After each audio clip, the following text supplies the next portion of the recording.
Thomas Paine, Thomas Paine, Thomas Paine, Sam Adams, Sam Adams, Sam Adams, Benjamin Franklin, Benjamin Franklin, Benjamin Franklin. These men spoke up for what they thought was right. From their courage came such documents as the Declaration of Independence and the Constitution of the United States.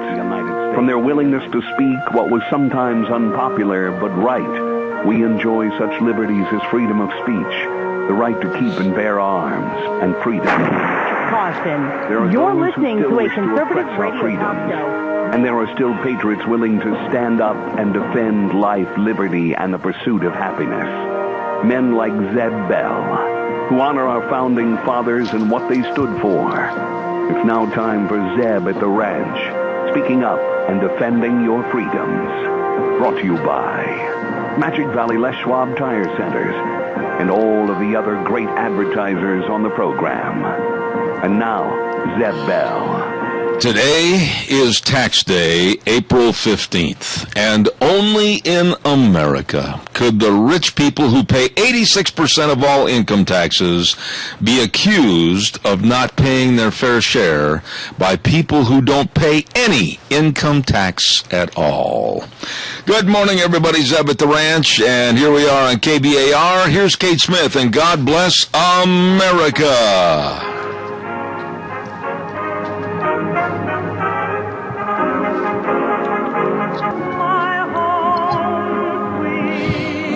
Well, good morning, and welcome to Zeb at the Ranch on a Tuesday. Boy, oh boy, have we got a fuzzy feed line over here this morning, and I'm going to try to do the best I can to hear what's going on the other end of the phone. I'm Zeb Bell, and Zeb at the Ranch with our major sponsor, your Magic Valley Les Schwab Tire Centers, all 7 locations, along with some of our great advertisers like Lee's Furniture, Floors, and More at 459 Overland in Burley, and our friends at Western Waste Services, always at your disposal. Get on the route service today. Call Kelly and the crew at 734-6969. And without further ado, evidently, we're going to go over to Gina right now. Gina, we must be having some problems someplace, and I've called the phone company, and I'm getting a song and dance routine, and we were cut off right away this morning, weren't we? Yeah. Right even before the show started. Yeah, and the feed line coming to me from you, it sounds like it's really distorted and hot. If you wouldn't mind... Why don't we do this? After the pledge and after the weather, I'll plug in a quick little song, and we will reestablish a connection. Maybe we can get a better line. Okay, but if not, if you just mention it to Jerry, I'd sure appreciate it. Yeah. Let's see. Before we go any further, let's have our opening Pledge of Allegiance, and who do we have? We have Rotten on for the pledge and Mr. Michael Rogers on for the weather. Very good. And if you would please, sir, go ahead. I pledge allegiance to the flag of the United States of America and to the republic for which it stands, one nation, under God, indivisible, with liberty and justice for all. Oh, my goodness. Well done, my dear friend. Well done. Thank you so much for being on the program this morning, and you and your wife have a wonderful day, okay? We will at that. All right, sir. Thank you very much. Hey, by the way, everybody asked me about my shell, my camper shell from my pickup. Where'd you get it? Well, that's a good-looking shell. I got it at Save On Shells. I want to make sure that everything's protected. All the tools, whether we go to the grocery store, saddles, tack, whatever, you should protect everything you've got, too. With a shell from Save On Shells, 1835 Overland in Burley. You call Anthony today at 312-1525, Save On Shells. But right now, I'll tell you more about the shells in just a moment. Here's MichaelRogersWeather.com. Good morning, everybody. It's going to be windy today. That is our weather story for today. Looking at winds out of the west, 25, 35, possibly gusting to 45. Would not surprise me if you hit 50 miles an hour for today. It'll be mainly cloudy, and then it's going to start to turn partly cloudy later on this evening. The winds will not die down this evening. They will continue through tonight, tapering off after midnight. As you walk into tomorrow, it'll be partly cloudy. Temperatures are going to be a little bit warmer than what for today. 71 for the high tomorrow, 62 for the high today. But other than that, our weather story is the wind. And if you get a chance, you can stop by the webpage, my Facebook fan page at MichaelRogersWeather.com. Just type in Facebook, type in Michael Rogers Weather. As soon as you see it, You'll see the blood moon that took place last night as I shot it from here in beautiful downtown Las Vegas, Nevada. But other than that, have yourself a great day. Enjoy the weather. It is the only weather you've got. Thank you, Michael. I appreciate that. MichaelRogersWeather.com, brought to you by Save-On Shells. They've got the new ARE camper shells there. That's right, many, many different models. And they've also got a fantastic selection of used shells. I'm telling you, they got shells for every use. And if they don't have what you're looking for, they can find it. That's right. And installation, parts, and service, these guys are the best. Call Anthony today at 312-1525 or stop over to 1835 Overland in Burley. Save-On Shells, the best. How do I know that? Because I bought one. I'll tell you what we're going to do. I'm going to do a couple of commercials real quick, and then we're going to try a different line, even though I doubt seriously if it's going to do any good, but we'll try it in a moment. I want to remind everybody that Daryl's Cleaners is open and ready for you. They open the doors at 8 o'clock in the morning, and they're ready for you for all your rumply-crumplies, all your clothes that need pressing and cleaning and everything, and all your drapes and your tablecloths. They do a wonderful job. Best cleaners in the universe, Daryl's Cleaners, 1223 Albion Avenue in Burley. You stop in and see Kevin and the gang today at Daryl's Cleaners. Also, a quick reminder that we're very, very blessed here because we've been on SafeLink Internet for a long time. Best choice we ever made. And they're enhancing their programs and their networks all over the state of Idaho. And don't forget their number one choice for high-speed Internet here in the state, and the number to call to get on the program, 677-8000. That number again, 677-8000. SafeLink Internet. You get a hold of them today. They are the best. 677-8000. Really good people. Gina, what do you think we should try here, kiddo?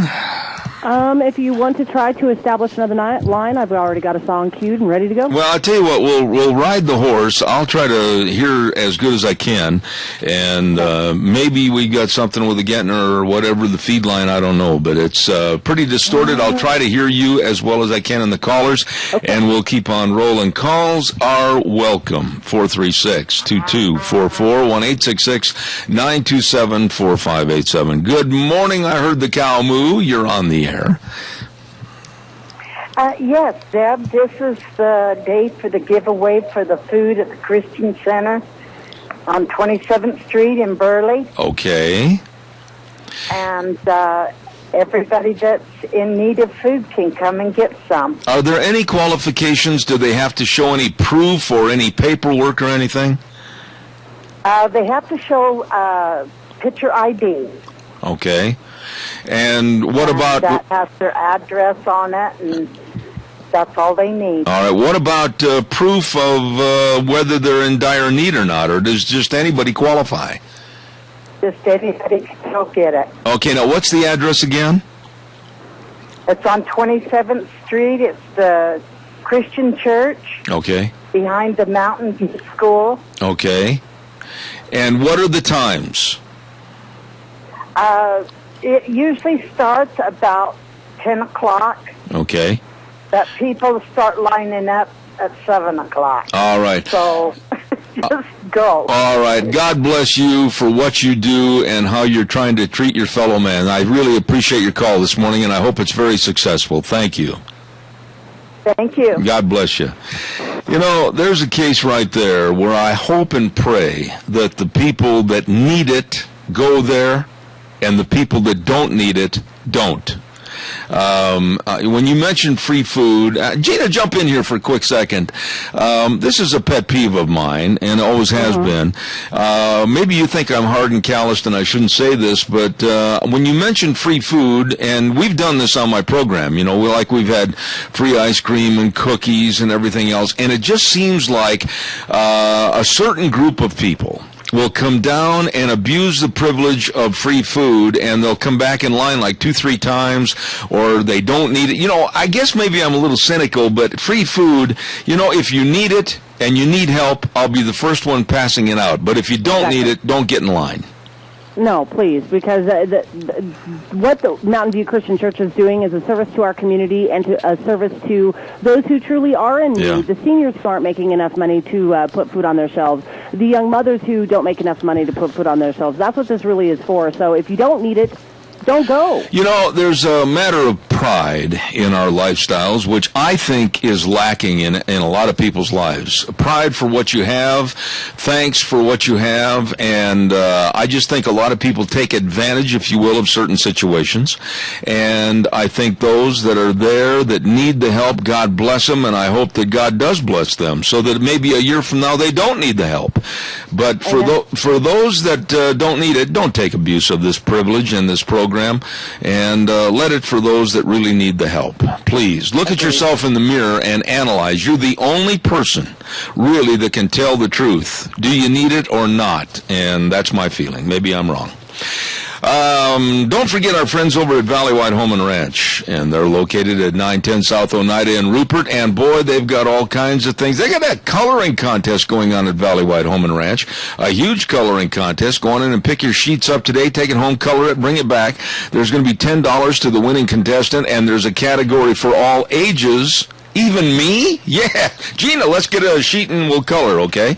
And they've got fishing and hunting licenses and tags. They've got everything. All the equipment you need for fair 4-H, it's all there. And 4-Hers get a 10% discount, too, at Valleywide Home and Ranch, 910 South Oneida in Rupert. You stop over and see those good folks today.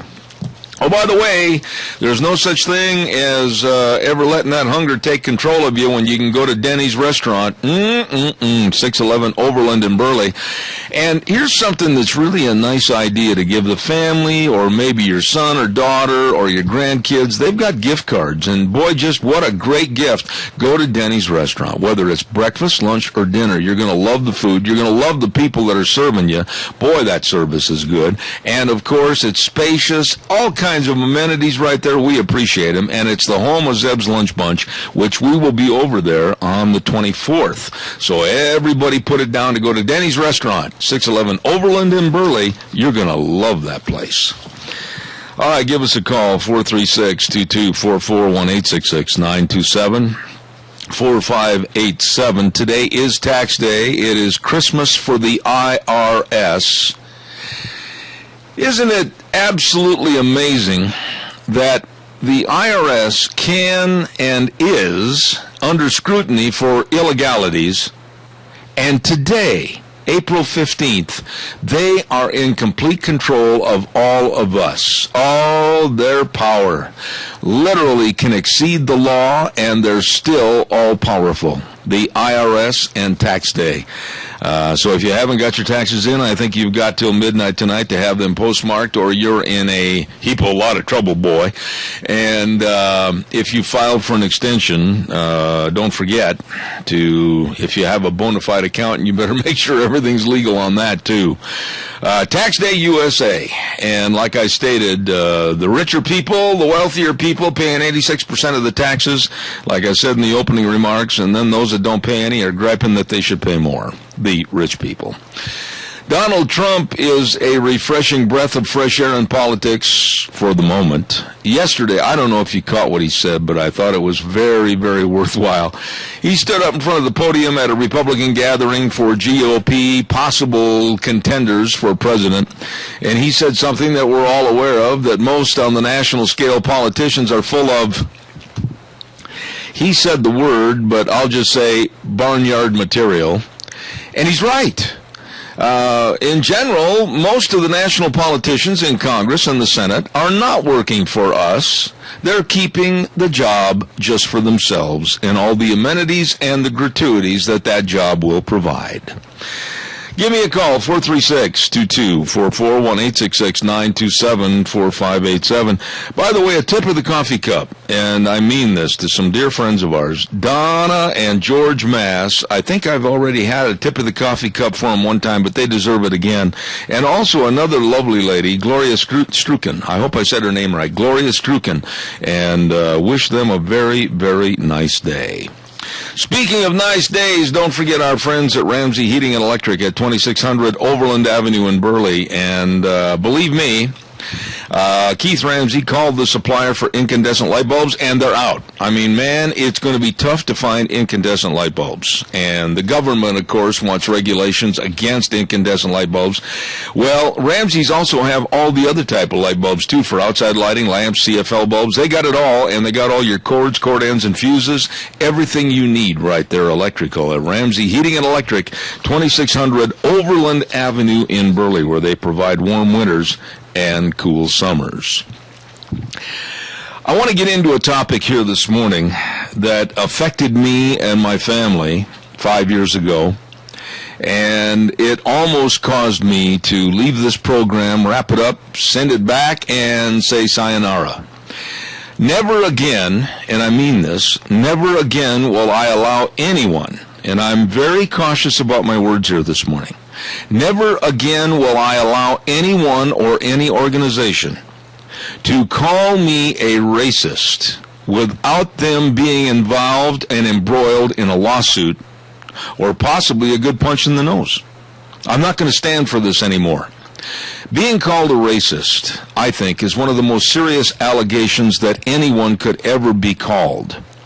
And it happened to me 5 years ago on this program because of my absolute disdain and dislike for the politics of Barack Hussein Obama. The Democrats in this state went overboard to try to denigrate me, demonize me. Television stations and newspapers all across the country tried to do everything they could to put me down and make me run with my tail between my legs and leave the industry. Won't do it.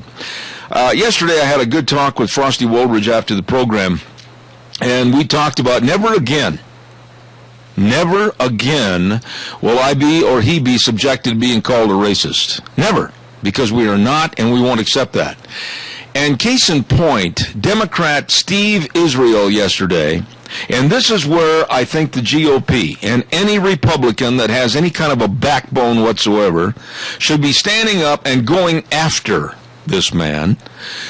Democrat Steve Israel said yesterday many, and notice how he used the term many, and he didn't isolate it to special names or anything. He's kind of using a comfort zone for himself.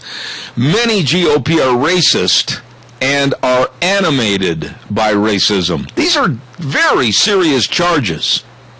And these race baiters, whether it's a white like Steve Israel or a black like Al Sharpton or anyone else, Jesse Jackson, etc., they need to really have a comeuppance, whether it's through lawsuits or whatever. Now, as I said, the Gem State Democrats did it to me, and it won't work. It will not work again, because I absolutely, thanks to conversations with some of my closest friends in this business and some of my closest associates as sponsors of the program, we fought back. And if need be, we will name names if it ever happens again on the air. Yesterday, I listened to a black pastor that is a former New York Jets football player, Mike Faulkner. As a matter of fact, showing my age here a little bit, I remember him playing. And he said yesterday he does not like, nor does he support the Democrats and their racist nonsense. Now, just think about this, and I'm not the only one that's telling you this on the radio or television, that right now the Democrats have got their heels on the edge of the cliff going into the 2014 election, and I honestly believe they will fight back in any way they can to make inroads to keep certain seats and to keep power of this country. And calling people racist is one of the motives that they will use. They're also going to go after anybody that is against the extra pay for women, and they're going to use women as kind of a dartboard as, oh, we can help you more than anybody else, and we know that you're downtrodden and everything. They're going to go after the so-called downtrodden and try to pick them up and use them as poster children. Caller, your thoughts, please. Yes, good morning. How can anyone call the GOP or people like us racist when Obama and Holder and the rest of that bunch are openly anti-white? The last couple of days he's been opening his mouth, I mean, there's pretty evidence of what's going on. Well, now, okay, Tony, I've got to be fair, and I'm only going to say things on this program that I think are motivated by fact. I can't prove that they hate whites. I can't prove that they're being the way they are because they are basically race baiters or racists. But I will tell you that I think Barack Obama and Eric Holder, Al Sharpton, Elijah Cummings, the list goes on, Jesse Jackson, pick anybody you want. They are absolute race baiters because basically that's how a lot of them make their money to stay in existence. And I think race in this country today is worse than it was 20 or 30 years ago. And I think the divide is made bigger because of this Barack Obama administration. Well, race rioting and everything is going to start up again in this country, and it's not too far off. And that's because of what's going on in Washington. Well, I agree with you, but as far as me saying that they absolutely dislike whites and have a disdain for Caucasians or whatever the case might be, I have no proof of that yet, but believe me, some of their verbiage leads me to think, especially in the case of Eric Holder and Al Sharpton and Charlie Rangel, and like I said, you can make a long list, and now like this guy, Democrat Steve Israel, who is white, but he's playing the cards. He's playing the cards of sympathy from his fellow Democrats and saying that GOP members are racist and animated by racism. The guy didn't have the backbone or the guts to say specifically who, because he's a coward, as most of the Democrats are. Well, they know what side of the bread their butter's on, so that's all I can say about it. You got it, Tony. Good to hear from you, my friend. Take care. Okay, bud. Thank you. Bye. Thank you. Hey, don't forget our friends at Berry Equipment and Rental. Oh, my goodness. Eli sent me some really good-looking pictures and all kinds of information on those Doosan loaders and excavators. Holy cow, they're packed with operator-friendly features, and I'll guarantee you they're at Berry Equipment and Rental. You check it out. They've got 3 locations, one on Addison in Twin Falls and the other on South Lincoln in Jerome. And boy, they've got a super location right there at 159 West Highway 30 in Burley. Holy cow, you drive by, they've got all the equipment out there. They got the Doosan loaders, they've got the Coyote tractors, they've got them all for you. Whether you're buying or you're renting, that's the place to go. Berry Equipment and Rental. 3 locations, Twin Falls, Jerome, and 159 West Highway 30 in Burley. You stop in to Berry Equipment and Rental. Calls are welcome, 436-2244, 1-866-927-4587. Being called a racist and having stories written about you being a racist with really no chance at a rebuttal so that people will listen to you and appreciate what your comments are, it's scary. It's really scary, and I'm going to get Gina involved in here in just a minute, and I'll tell you why. Right after the break at the bottom of the hour. But first of all, let's take this phone call. Good morning, you're on the air. I'm going to make it really quick. I listen to the Democrats and hear them talk about women's issues, and I actually think they're enemies to the women. They want us to do everything that is contrary to the thing that God created us for. And they must hate children. You know, the way they treat women and all of the things they're thinking they're helping women. We women are smart. We can make up our own mind. Okay, right there. Right there, you just said it all. Why can't people think for themselves instead of having the government and arms of the government do their thinking for them? That's the problem in politics today. We have certain groups, we have certain minorities, we have the women, etc. I think, honestly, they're relying on the government to do the thinking for them. I do, too. And you know what? I think that the problem is nobody is talking about higher standards in this country. They're talking about the lowest denomination. I agree with you. And, Chris, I love talking to you. I wished I didn't have this hard break, but I've got to get this in. You're in a hurry. All right, so thanks. I just had to say that. God bless you. Thank you much. Hey, don't forget Travel Loop Supply at 1050 West, 203 South of Hayburn. Number to call, 438-8730. They deliver the goods. Oh, my goodness.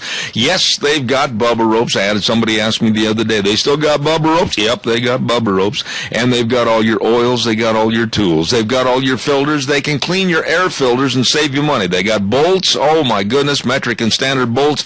They've got it all for you. They deliver the goods. Travel Loop Supply, 438-8730. Hey, Capital Press Ag Minute is next, and it's brought to you by our friends with Lennox Home Comfort Systems. Whether it's a gas furnace, air conditioner, or a heat pump, you will enjoy the comfort from Ramsey Heating and Electric at 2600 Overland Avenue in Burley. Here now, the Capital Press Ag Minute. Today's Ag Minute brought to you by the Capital Press, the West Ag Weekly. The water supply outlook for most of southwestern Idaho continues to improve with a series of snow and rainstorms that have pounded the region in March and April. March precipitation was 163% of normal in the Boise Basin, according to the Natural Resources Conservation Service. The water supply situation in this part of the state improved dramatically from January to March 1st, but it's continued to improve since then, and water supply managers now expect a normal water year for irrigators. Reservoir storage on the Boise system was 107% of average and 64% of capacity on April 1st, according to the NRCS. For the Capital Press Ag Minute, this is Brandon Tenner. For more agriculture news and information, turn to the West Ag Weekly, the Capital Press, and capitalpress.com. Oh, thank you very much on behalf of Lennox Home Comfort Systems at Ramsey Heating and Electric in Burley. Thank you very much. Oh, by the way, don't forget, on Thursdays, we have Vicky's Country Garden with a program called, named after me, Gardening for Idiots. Yes, sirree, I'm learning. 185 South, 600 West of Paul, Vicky's Country Garden. And the number to call, 438-5663. They've got all your garden needs in one spot. That's right, Vicky's Country Gardens. And, of course, all the onions, the peas, the broccoli, the spinach. You should be planting that now. She can tell you how to do it about your gardens. Vicky's Country Gardens over by Paul. Give us a call, 436-2244, 1-866-927-4587. I've talked about this on the air before with Gina Jameson. And Gina did a stint at KMBT Television in Twin Falls. And Gina, I want you, if you would please, to be very open and honest about your conversation about asking me to come in during this hubbub of when I was being called a racist, etc. And tell the audience exactly why and how come I was invited into the station. You want to do a little news brief on me. Oh, that was, way back in the day. That was 5 years ago. Yeah, and basically you were being called out by specific people in the community about your thoughts and feelings. Basically, they were calling you racist, so we brought you in to get your side of the story. Yeah, and at that time, I want to also point out, every Boise Valley television station and Eastern Idaho stations had been already knocking on my door trying to get an interview. All of this because of the state Democratic Party calling me a racist. And many locals in the Twin Falls area, you know, the elitists that got their nose so far up in the air, if it rains, they'll drown. And I really was going through pure, pardon the expression, but it's the truth, hell. And I went because I trusted Gina, and we did a fair interview there at KMBT. And I told you before the interview, and I remember this vividly, I said, Gina, they're killing me, and I'm going to answer certain questions a certain way, but I was really nervous about it. Yeah, well, and rightfully so. But, you know, you presented yourself honestly and openly. You dispelled any sort of myths and lies that the Democratic Party had tried to, you know, pin on you at that particular moment in time. And very devastating. I mean, to pin a media person as a racist, you know, is just asinine. I really don't have a lot of respect for the Democrats in the Dem states. You know, and Gina, I remember, and boy, I tell you, it gave me a cold feeling for fear of what they were doing and what they were going to do. And I remember telling you that when we got there at KMBT, I said, you know, isn't this ridiculous, Gina, that I have, and I know he won't mind if I say this because he's mentioned it to me 1,000 times, I have hired a black weatherman to do my weather, and at that same time, going into those elections, I absolutely denounced Barack Hussein Obama. I don't like him, still don't, worse now today than ever. Supporting Condoleezza Rice. Thank you. I was supporting Condoleezza Rice. Thank you. Who is an African American. You know, and so it's, I think what they had hoped what would happen is that they were going to, make this old big political spin and that everybody was going to jump on board, and basically they got their face full of mud. They did because, and I talked to a gentleman, I wished I had permission to use his name. He's one of my dearest friends, and I sat in my pickup in front of his business, and finally after about an hour he told me to start on the dog attack, and I did. I went after them like a junkyard dog, and I'm glad I did. I'll take that in just a minute, Gina. Thank you. Don't forget Penetron Soil Conditioner by Maisie, with a 20-year proven record of increasing yield and quality of all Idaho crops with 30 interactive components: speeding germination, reducing crusting, improving stand, stimulating root growth and microbial activity. I love saying that. And building soil structure. And the water savings. It saves water, too. And the water savings alone will pay for the cost of the product. Better crop yields, better quality with Penetron by Maisie. You contact your fertilizer dealer and crop advisor today and demand the best. Penetron by Maisie. Good morning, caller. You're on the air. Good morning, Zeb. If you can remember, I can't remember where I heard it or seen it or something, but it was about Obama and the statement he made that if he could take all the white blood out of his body, he would do it. Have you ever heard that statement? I have not heard that quote, but I have heard and read derogatory statements about what he said in his book, Dreams of My Father, and that type of thing. And then he's had other quotes that have been against the whites and against Caucasians in general. There seems to be a seed that is growing back in Washington. And I have a question for you, Keith, and I want you to answer this honestly. How can someone of color, which Eric Holder, Elijah Cummings, and yes, even the president, Barack Hussein Obama, how can they that have achieved the highest and most respected offices in the land by votes, how can they claim racism? I don't see how you can.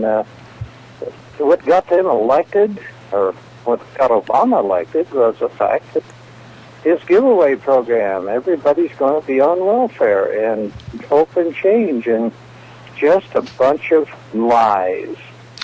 And I just come out and say it. I don't argue with you. Obama is a liar.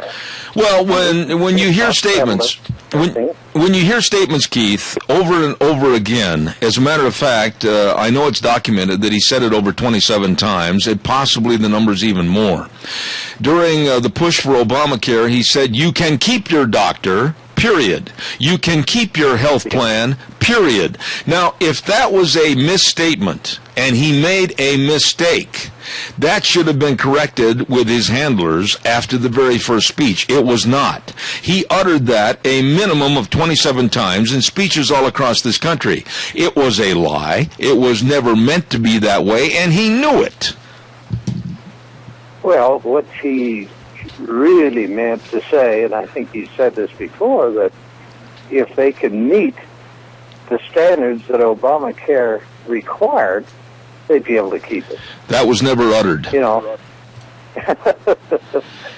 you're backed into a corner, you take like a badger. You back and he's not a problem when he's out running around or something. But if you back him into a corner, he'll fight you to the end. Absolutely. And Obama, he will never relent to the fact he lied to the American people. I absolutely agree. I think that the 8 years that we are going to suffer under this man are going to be almost irreparable as far as trying to change things back to the American value system. And I will say it now, again, for those that want to start hanging labels on me, I do not like this man. I detest his politics. I absolutely think what he has done has been so harmful to this country. Now, never once in that phraseology did I ever mention his color. I mentioned his politics and his personality. I do not like him. Do not lower yourself by throwing race at me ever again. Like Eric Holder, if you didn't know that he was all black, and I don't know whether he is or not, but you would mistake him for maybe a Latino or something like that. I mean, he doesn't he doesn't have the black features that most black people have. Yeah, but the thing is... Neither does Jose Obama. Well, Keith, the thing is, it's not a color or race issue. It's the politics and it's the procedures. That's what we absolutely can't stand. It has nothing to do with his skin color. It has nothing to do whether he's got a membership in the NAACP or not. Nothing. It's about the politics and the procedures, Keith, and that's what I don't like. You're right on. All right. Right on. God bless you for your call. Good to hear from you. You bet. All right, thank you. We're going to do the weather, maybe a couple of minutes early right here, and Michael Rogers weather, and it's brought to you this hour by some people that I like these folks. They own a business that absolutely is a benefit to everybody in the area. It's called Riverview Urgent Care and Medical Center at 382 North Overland in Burley. The number to call, 678-6996. Now, minor emergencies, major care. The doctor will see you now, not in 4 or 5 days. Now, I'll tell you what, they really have three main goals: getting you feeling better soon, saving you time, and saving you money. And they can handle everything from sinus infections to breaks and sprains, strains, everything's rashes, sore throats. You give them a call and go on in. Riverview Urgent Care and Medical Center, 382 North Overland in Burley. Here now, Michael Rogers weather. Hello, everyone. Michael Rogers from MichaelRogersWeather.com. HT the blood moon last night. Wasn't it neat? Speaking of the moon and weather and all that other stuff with the Magic Valley of South Central Idaho, you got wind for today. That is your weather story. You'll see winds 25 to 35, possibly gusting to 45, possibly gusting to 50. I have not seen any advertisements as far as from the National Weather Service in the form of a wind advisory or warning, but be advised, it's going to be windy today. It's going to stay that way until this evening. It's not going to die down this evening. It's still going to be just a boil pain and uncomfortable. You'll take off late midnight going into tomorrow, where you'll see partly sunny conditions with the temperature right around 71. It'll start to warm back up tomorrow, but today is going to be windy and it's going to be just a little chilly. It's just going to be uncomfortable. Have a great day. Enjoy the weather. It's the only weather you got. All right. Thank you very much. And our friends that are sponsoring Michael Rogers Weather this hour, Riverview Urgent Care and Medical Center, 382 North Overland in Burley. Write this number on the refrigerator, 678-6996. In a related, in a related story of what we're talking about here this morning, I want to give this to you because this was written by Alex Pappas with the Daily Caller, and I didn't know this. One of the people that I absolutely enjoy listening to, and I wish he would run for president. Oh, by the way, he's black, Dr. Ben Carson. I really like this soft-spoken individual, very knowledgeable. Do you remember when he was speaking a year ago at the National Prayer Breakfast? Well, he got up and absolutely said what he thought, shot from the hip, didn't do it in an offensive manner whatsoever, and he was absolutely worried about what Obamacare would do to the nation and to private citizens, and he went through his litany of what he wanted to see and hear about what would make America great. After he got done, a lot of people don't know this, but the White House wanted him to issue an apology to the president. And let me read this little paragraph to you. And this is Ben Carson's words that he writes about Obama. Quote, "He did not appear to be hostile or angry, but within a matter of minutes after the conclusion of the program, I received a call from some of the prayer breakfast organizers saying that the White House was upset and requesting that I call the president and apologize for offending him. I said that I did not think he was offended and that I didn't think that such a call was warranted." Amen. Can you imagine? We had a story yesterday about how the Obama administration is trying to stifle free speech. And because he was at a breakfast, and because he was listening to a man give an honest appraisal of what's going on in this country, and also his fears as a doctor as to what Obamacare would do, Then he was accused of offending the president, and the White House basically demanded that he apologize to the president. But this man, Dr. Ben Carson, stood up and said, no, I didn't think that such a call was warranted, and no apology was needed. Amen. Calls are welcome, 436-2244, 1-866-927-4587. I'd like to hear what your thoughts are. For some reason, I'm really dwelling on a lot about race this morning, and I had something else sent to me, and it makes a lot of common sense. I'm not going to give the man's name that sent this to me or anything because I don't have his permission, but it's a very interesting concept about why we have schools closed on Martin Luther King Day, but we don't close those schools on Veterans Day. And I'm just going to leave that as a caveat to just kind of hang it out there and ask that question to you. Why do we close schools on Martin Luther King Day, but not on Veterans Day? Your thoughts on that. Give me a call, 436-2244, 1-866-927-4587. Boy, I hope we get this line feed fixed.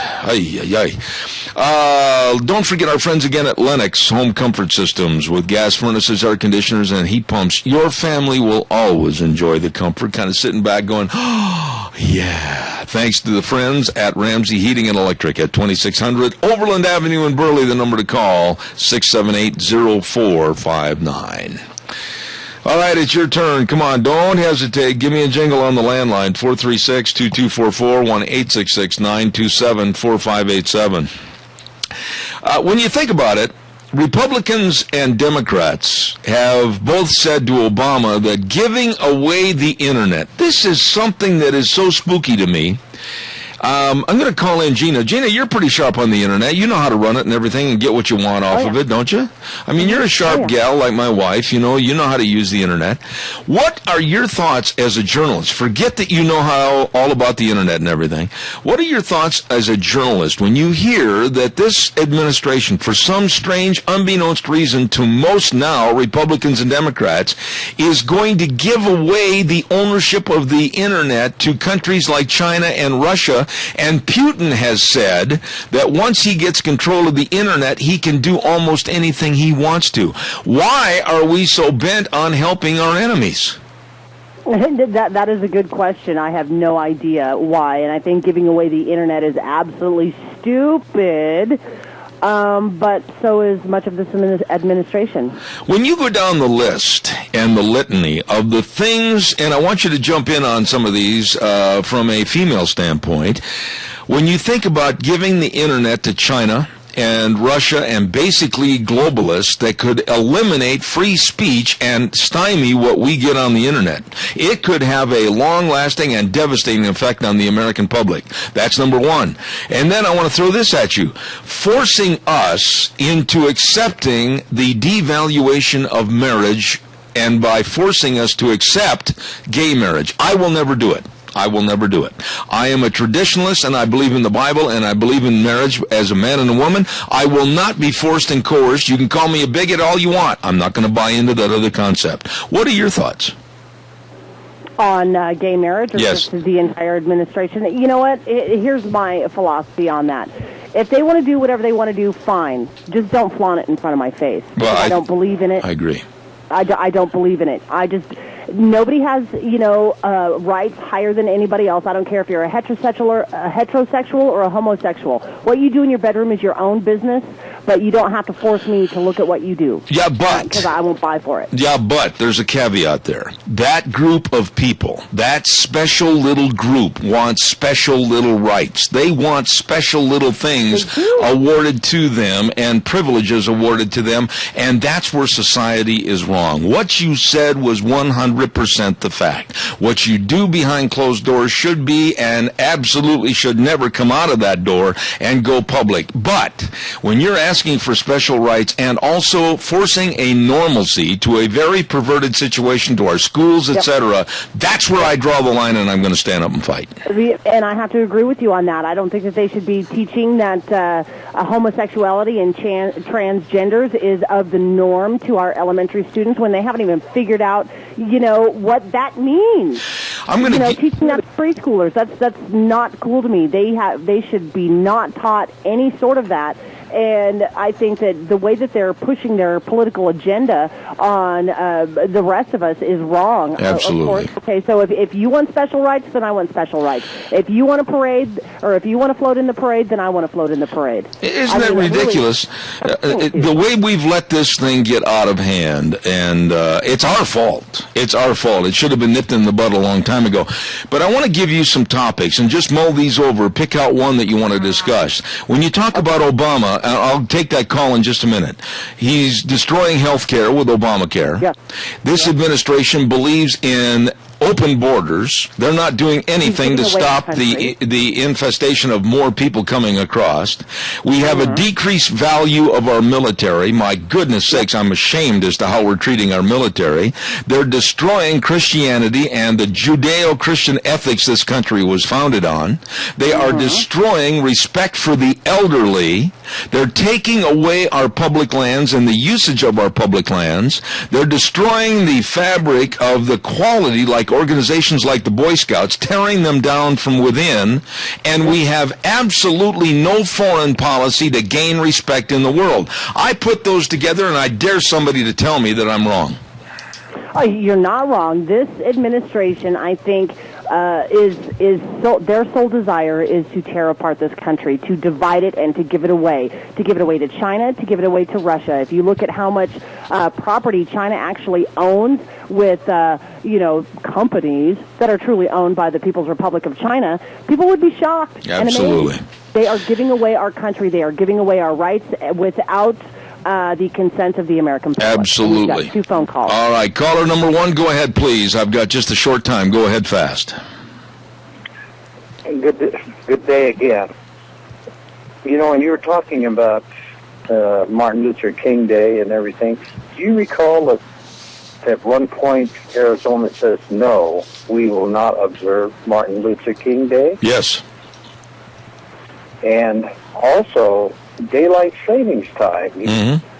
And I think they finally had to come around with the Martin Luther King Day because of federal funding and that sort of thing. But I can't remember the details. But they want to take away all our free agency. I have a hard time understanding how Martin Luther King Jr. really got a day, if you will, and the honor that he has. I'm not going to get into this for the entirety of the rest of this hour, but I am just saying that our veterans that have given their blood in the sand and the soil of foreign countries fighting for our freedom, and we don't have a closed school attitude for them, but we close school for Martin Luther King Day. I think we've got our values completely messed up.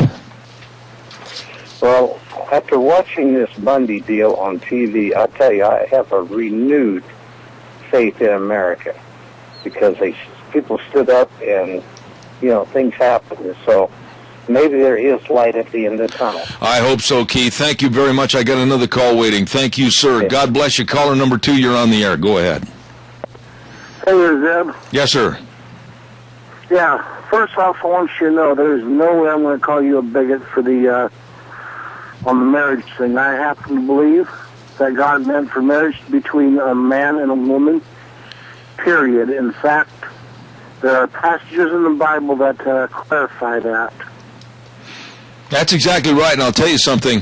I'm going to go with the Bible over any other source, and if that offends somebody, then that's their problem and definitely not mine. That's just the way I was raised. I'm not going to eliminate my value system or my traditions. That's the way it is.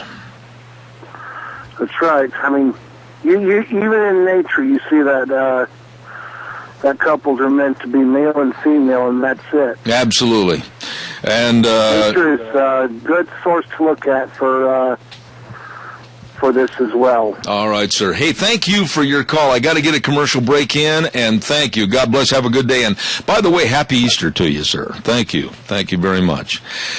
Big Spring Tire Sale going on at your Magic Valley Les Schwab Tire Centers. Oh, when I talk about Big Spring Tire Sale, I mean a Big Spring Tire Sale. They've got all their tires on sale for all your driving, whether you're going to go to Aunt Martha and Uncle Fred's down in Jacksonville, Florida this year, or whether you're going to be driving around this area all summer. They've got the tires that'll get the job done for you. Big Spring Tire Sale. Stop in and see them. 7 locations serving you here in the Magic Valley, and of course they've got the best in brake service, the very best in shocks and struts, and batteries and front end alignment. Oh my goodness, service reigns supreme with Lane over in Rupert, Dave on Blue Lakes and Twin, Mike and Buell, Mike and Jerome, the Twist family and Paul, John on Pole Line, Randy on Overland and Burley. Your Magic Valley Les Schwab Tire Centers. Good morning, caller. You're on the air. Yeah, Zeb, how you doing this morning? I am good, Fred. How are you? Good. Hey, this Bundy deal shows us our states need to take control of our federal lands. I agree. I agree absolutely. I think like in the state of Nevada, I believe, now correct me if I'm wrong, but I think the state of Nevada is the most government-owned state of all the states. I think it's almost like 88%, isn't it? Well, I don't have any idea on that, but, you know, that points fingers to where we better take control of our federal lands or they're going to take control of us. Well, I think it's an issue that we absolutely should be adamant about with our state legislature, our governor. I think everybody should know that we're adamantly in favor of taking back the proprietorship of our state lands. And the more we have ceded to the federal government, the more problems we're always going to have. Absolutely. That's my feeling exactly. All right. Well, listen, I got to head to the news, my dear friend. Take care of yourself. Good to hear from you, Fred. Thank you. Thank you, sir. Dear friend right there, and I really appreciate him. Fred Preston, thank you for calling in. We got an interesting program for the rest of the day. At 9:06, we're going to be talking to Coach, and I believe he's also the athletic director. If I made a mistake on that, I'll correct it. And Randy Spaeth from Raft River is going to be on there. And, you know, coaching today is not a piece of cake anymore. Things have changed. Times have changed. Political correctness has come in. And then we're going to talk to David Bozell with the Media Research Center back in Washington, D.C. at 9:30. And then 10:06, Dr. History. And then we've got a gentleman, and I'm going to try saying his name correctly here, Pierre Gaivier, and a Frenchman that's going to be on our program at 10:30. And he absolutely is adamant there is no such thing as global warming. Don't go away. I'll be back in 6. Zeb at the Ranch. Welcome back. Hour number 2, Zeb at the Ranch. On a Tuesday, tax day, that makes you feel warm and fuzzy all over, doesn't it? And we're brought to you by, of course, our major sponsor, your Magic Valley Les Schwab Tire Centers, all 7 locations serving you. And some of our great advertisers, including Lee's Furniture, Floors, and More at 459 Overland and Burley. And don't forget our friends at Western Waste Services. From the canyons of the Snake River and all across southern Idaho, we're always at your disposal. Western Waste Services, we care about our community, our resources, and this great land. Western Waste Services is lending a hand, always at your disposal. Western Waste Services. You know, I've said it so many times, but it's really the truth. The 4 words they use as their tagline, always at your disposal. It's so true. And, you know, whether you need, of course, the dumpsters, they've got them in various sizes, whether you need to get on the route service, I really like that route service. It's so dependable, you can almost set your watch by it. And they do a great job. And then, of course, they've got the new Go Minis portable storage units that everybody should check into. Very, very handy, whether you've got saddles and tack or whether you got a whole bunch of your lawn and garden stuff or whatever. These are great storage units. Why don't you give them a call today? Western Waste Services, 734-6969. Always at your disposal. How true. Also, I want to remind you, everybody, about Hanson Mortuary at 710 6th Street in Rupert with our dear friend Joel Heward. This man is so doggone nice, and his people are so friendly to us and everything. We really appreciate it.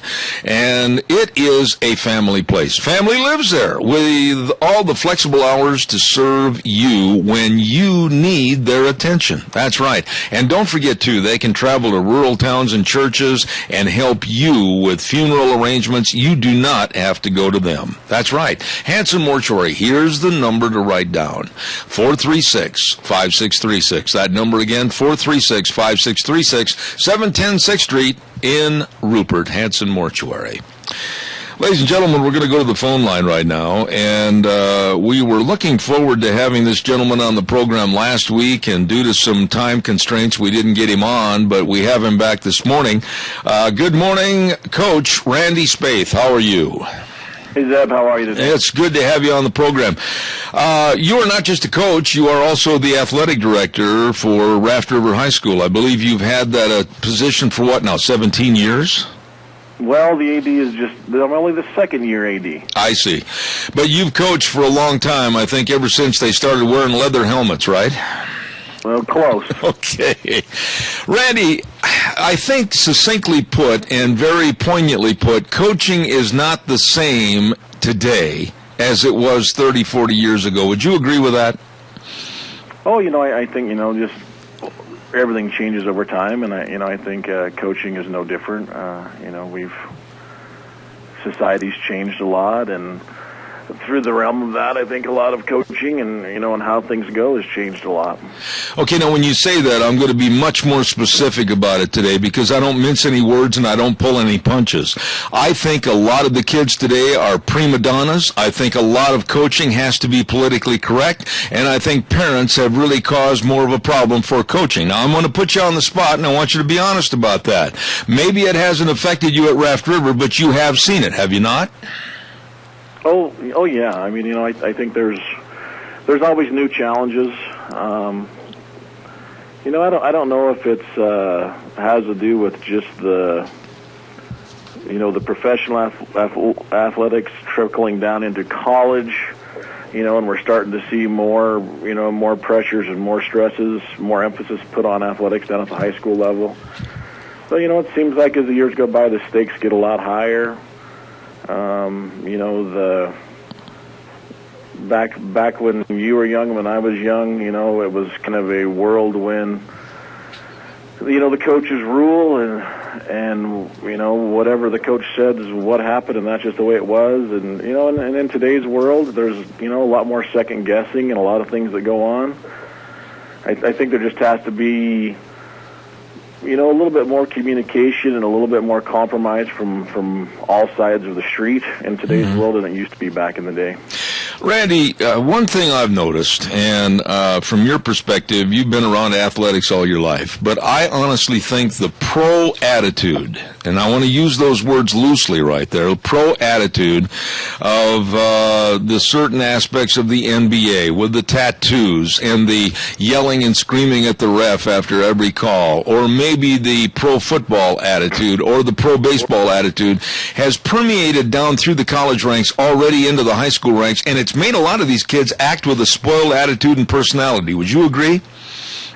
Yeah, I think you're starting to see a lot of that, and I think the role modeling at the top level, starting with the professionals, has gotten worse, whether they're doing it for entertainment and to sell tickets or what, it has an impact all the way down, and we're starting to see that at a bigger level at the high schools now. How do you, as a coach and an athletic director, how are you able to cope with kids that want to try out for football or whatever sport in high school, and they've got this attitude like, I'm better than everybody else, hey, look at me, I'm your star. How do you cope with that today?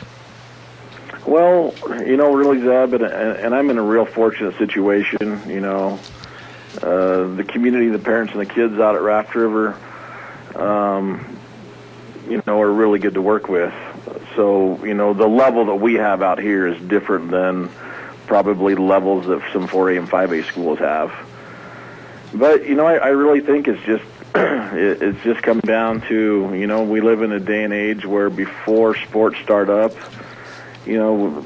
across the board, I think across all of the southern Idaho area, I know that, they do parent meetings with parents and players and coaches. You've kind of got to establish ground lines, what's acceptable, what's not acceptable, make sure the parents and the kids are all aware, and then really kind of open up that avenue to establish lines of communication. Okay. Now, I really do understand the difference in your personality over at Raft River High School, the personality of the school, and the personality of the kids. And the reason I say that is because I think a situation like you at Raft River, you've got basically rural kids that understand work ethics. They understand what it's like to get up and do their chores on the farm or the ranch. And I think that's a big plus for someone like you as a coach and an athletic director, as opposed to somebody from the inner city.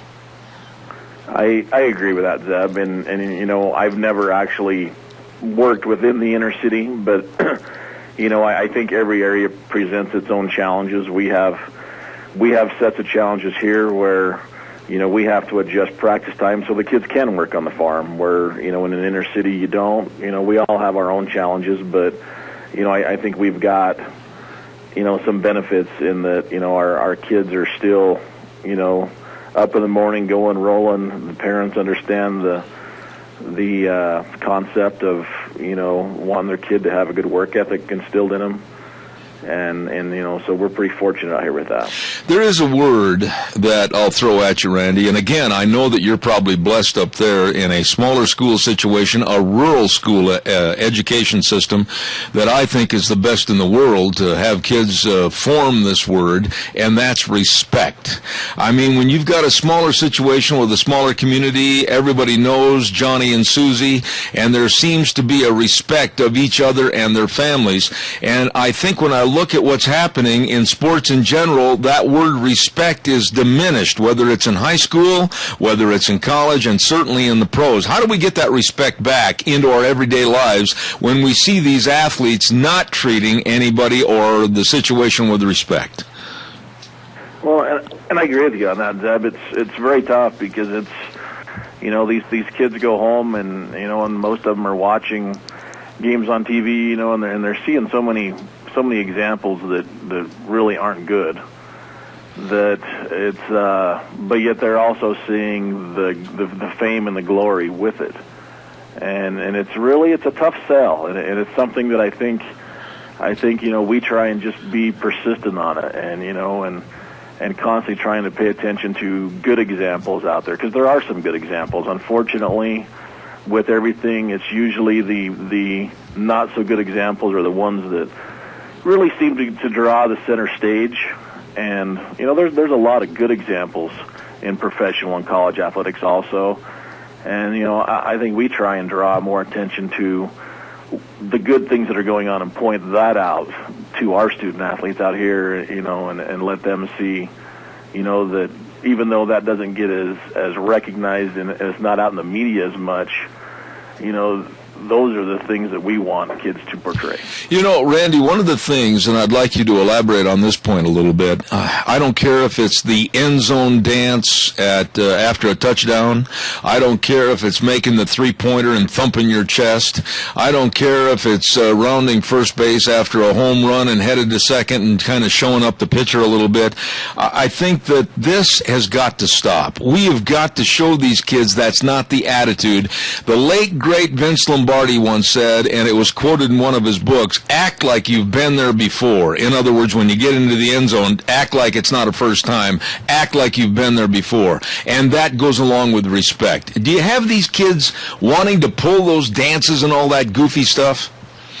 Oh, there's always some. There's always some that kind of want to, and you got to watch it with a fine line. And it's it's really challenging. I know as a football coach, it's all the years coaching football, and they started enforcing all these policies and rules, and you're going to get flagged. And one of the biggest things about a football game is to score a touchdown.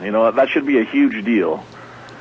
And it's gotten to the point where, because of some of this individual stuff going on, that's almost more of a hazing or a taunting method, it's also taken away, opportunities for the team to just kind of meet in the end zone and kind of just get excited for each other and then break out too. The officials are in a situation they have to watch everything hard. So it makes it kind of difficult because you still want the kids to celebrate success too. They just got to celebrate it in the right manner. Do you think, Randy, that the rules today are better, or are they more compressed than they were when you and I were in high school and participating in sports? The rules today seem a little vague sometimes and a little ambiguous. Would you agree or not?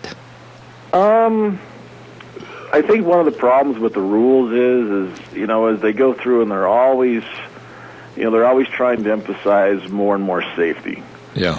Which I think, I think that's pretty critical for us at the high school level, because the last thing we really want to see, is kids getting seriously injured. So, when you start implementing more and more rules to help with the safety aspect of it, it gets kind of harder to understand, the rulings and the concepts of it.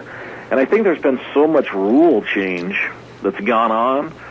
I think a lot of spectators and stuff, if you're not a coach or an official and directly tied in and on top of what's going on with rule changes, the fan or the parent that's just in the stands sometimes don't know that they've all of a sudden made rule changes and stuff, and they kind of get confused on what are they calling that for. The game is changing. Let me ask you. And it's changing rapidly enough that it's pretty easy to get lost on some of that. Let me give you a scenario, and I want to get your opinion on this. And I'm just looking at this now from an old, retired, fat cowboy, okay?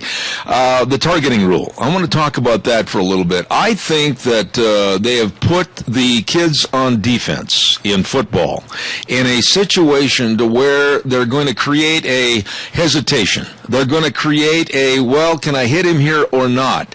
I better pull up. I think they're going to create, in some instances, more injury with that targeting rule than what they're going to help. Do you agree or disagree? I don't know. At the high school level, for the most part, and they've started looking at more of this targeting rule in the last few years. And, it's really tough. In the professional and collegiate level, they have so many officials, and that's what those guys do. They're trained, and that's how they make a living. I think it puts the officials, in my opinion, in a tough situation. Because a lot of times, especially if you're doing a game out at Raft River, we don't have quite as many officials on the field, and trying to get officials to have to make sure that they're in the right spots to see things. I agree on the aspect that I don't like the targeting thing. I think there's gotten to be too much head hunting going on out there. Mm-hmm. I think a receiver coming across the middle and a defensive back goes to make a hit. I think there's an absolutely perfect, clean way to make a big stick on the receiver. But then I also hate to see that just flying head to head stuff too, because lots of kids can get hurt that way. Absolutely, I agree with you. There's another subject that needs to be talked about, and it's parents themselves. Being a parent and having a son and daughter that are now grown up and have their own families, I was probably one of the most vocal parents and ashamed of many things I did at football games and basketball games and everything else. But that being said, I think parents today everybody thinks they've got a future All-American or a future NBA star, and it's got to be a little tough today, more so than in the past, to deal with parents when their kid is sitting on the pine and not playing as much. It's difficult. It's difficult. Playing time gets to be a bigger and bigger issue all the time, which, I think we've tried out here to really try and open doors of communication with parents more than we ever have.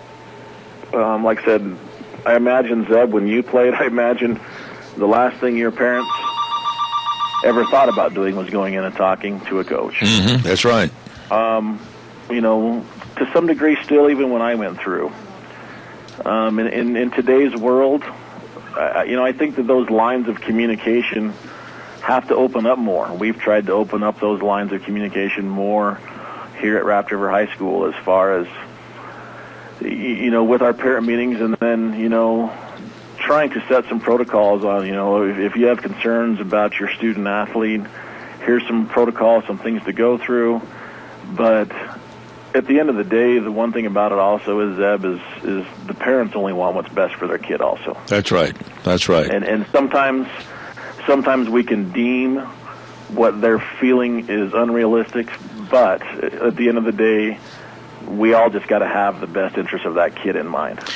There's one last subject I want to ask you about this morning, Randy, and I think it's an issue that you as a coach and athletic director, you've heard this many, many times, whether it's a small school or a large school from the inner city.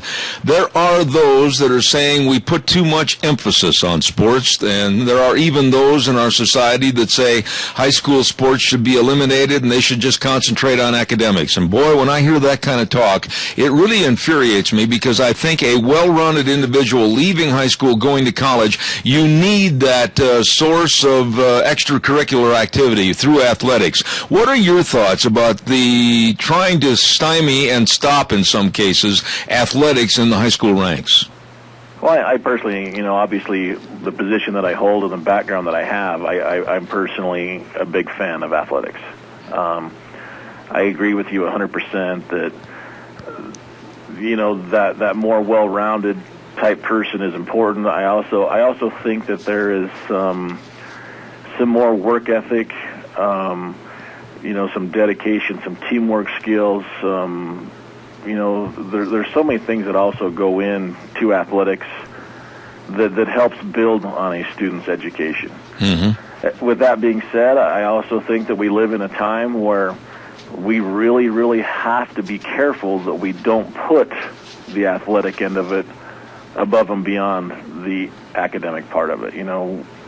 We still need to understand that these kids are students first, and their education is by far more important and is going to take them further in life, but they still need to have these other opportunities to grow and develop, and everybody learns differently. And I know in experiences I've had kids that have learned things from me on a football field that that's going to help them in life that they didn't learn in a classroom. Mm-hmm. And so, it's part of having a good, well-rounded education and experience, but there is times when it gets put up there pretty high, and I think we have to be careful to make sure that there's a place for education, and it's very high and it's very strong, and we need these kids to grow, but there's also a place for athletics, and we need to make sure that we have the proper balance in that.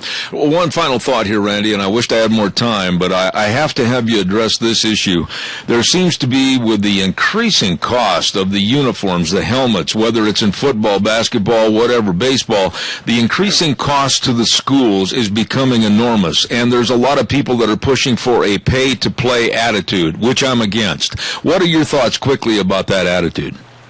Really, right now we are one of them that's in almost a pay-to-play situation. A lot of our sports fee that goes in for our pay-to-play goes to help offset transportation costs for the district. It has. Zeb, when I started coaching 17 years ago, I could buy a helmet for $75-$80. Now they're pushing $300. Yep. I mean, it's really gotten tough, and we're having to find more and more ways to make this affordable for a lot of our student athletes and their families, to make it a possibility for their kid to participate. And it's a real challenge. I'm hoping that the economy keeps kind of trying to turn around and we can get more dollars flowing around and get some things happening. But it is a big challenge, and I don't think anybody wants to go to that pay-to-play method. But sometimes, when you get into extreme situations, you kind of got to take some extreme measures to keep things going. Absolutely. I really enjoyed the conversation. The coach of football program up at Raft River High School, and also the athletic director, Randy Spaeth. Randy, I really mean this. Thanks for an outstanding conversation and opening up some points of view this morning. Thank you for being on the program. Hey, sorry I missed you last week, but I appreciate being on, Zeb. No problem. Thank you. Randy Spaeth, athletic director and coach at Raft River High School, and we thank him very much for coming on the show. Answered some good questions. Thank you very much. Now we got to pay some bills. How about Cameron and Siemens Insurance? Life insurance, health insurance, retirement planning, employee benefits. You are thinking of that, aren't you? Well, you should, because good heavens, you want to make sure you're covered. Well, get over to the phone. Are you over by the phone right now? Pick it up, and dial this number, 436-4424, 436-4424, and talk to Dean Cameron or Todd Siemens right now. Do not leave these loose ends untied. Take care of it. Life insurance, health insurance, retirement planning, employee benefits, Cameron and Siemens Insurance, Highway 24 in Rupert, 436-4424. Boy, there is a nice man. Everybody that knows Colonel Dale Whipple, they know what I'm talking about. He is one of the nicest people ever, and of course he has Whipple's Book Plaza at 222 West 11th Street in Burley, 678-2505. They're open Mondays through Saturdays, 10 a.m. to 5:30 p.m., and they are the home of any book you might ever want. Thousands and thousands and thousands of books, and of course all your Easter gifts are there. They've got many varieties of Bibles, and they've got Easter coloring books, and the Book Plaza has it all for you. Please stop in and say hello. And it's also the home of the National Pioneer Hall of Fame. Whipple's Book Plaza at 222 West 11th Street in Burley with our dear friend Colonel Dale Whipple. Really a nice man. In just a few moments, we're going to go back east and talk to David Bozell. I really like him with the Media Research Center, and he's got a lot of viewpoints about politics and how things are not or are being run. We're going to have him on the air momentarily, but also don't forget, if you're looking for furniture, if you're looking for carpet, if you're looking for accessories, and if you're looking for vinyl flooring, if you're looking for mattresses, if you're looking for bedroom sets, if you're looking for recliners, look no further than Lee's Furniture, Floors, and More at 459 Overland in Burley. And then when you get in the store, you can really start looking at all the different varieties of what's going to make your home more beautiful and more comfortable at Lee's Furniture, Floors, and More at 459 Overland in Burley. You stop in and see those great folks today. They are really, really special. Oh, and by the way, don't forget, too, your Lennox home comfort systems, gas furnaces, air conditioners, heat pumps. Oh, yeah, you'll enjoy the comfort of that through our dear friends at Ramsey Heating and Electric at 2600 Overland Avenue in Burley, 678-0459. You get a hold of those good folks at Ramsey's today. Let's go to the phone lines right now and say good morning to Mr. David Bozell. How are you, sir? Good, Zeb. How you doing, man? Thanks for having me. It's always a pleasure to have you on. I really enjoy your stance on the different issues, and one of the things I wanted to throw at you today, David, unless you have something you want to start off with, I want to talk about what if this... If I don't know the answer, I'll wing it. There you go. That's what I do on the show every day. But I wanted to just give you a little review of what I think this administration, the Obama administration, is doing to tear apart the fabric of America, whether it's the internet and giving that away, whether it's the devaluation of our culture with the promotion of the gay and lesbian lifestyle, whether it's no borders, anybody can come on in, whether it's the decreased value of our military, whether it's destroying Christianity, whether it's no respect for the elderly, the list goes on, the loss of our use of public lands. You're on top of this every day, David, and you must be very much aware of what this administration is doing more than others to take things away from us.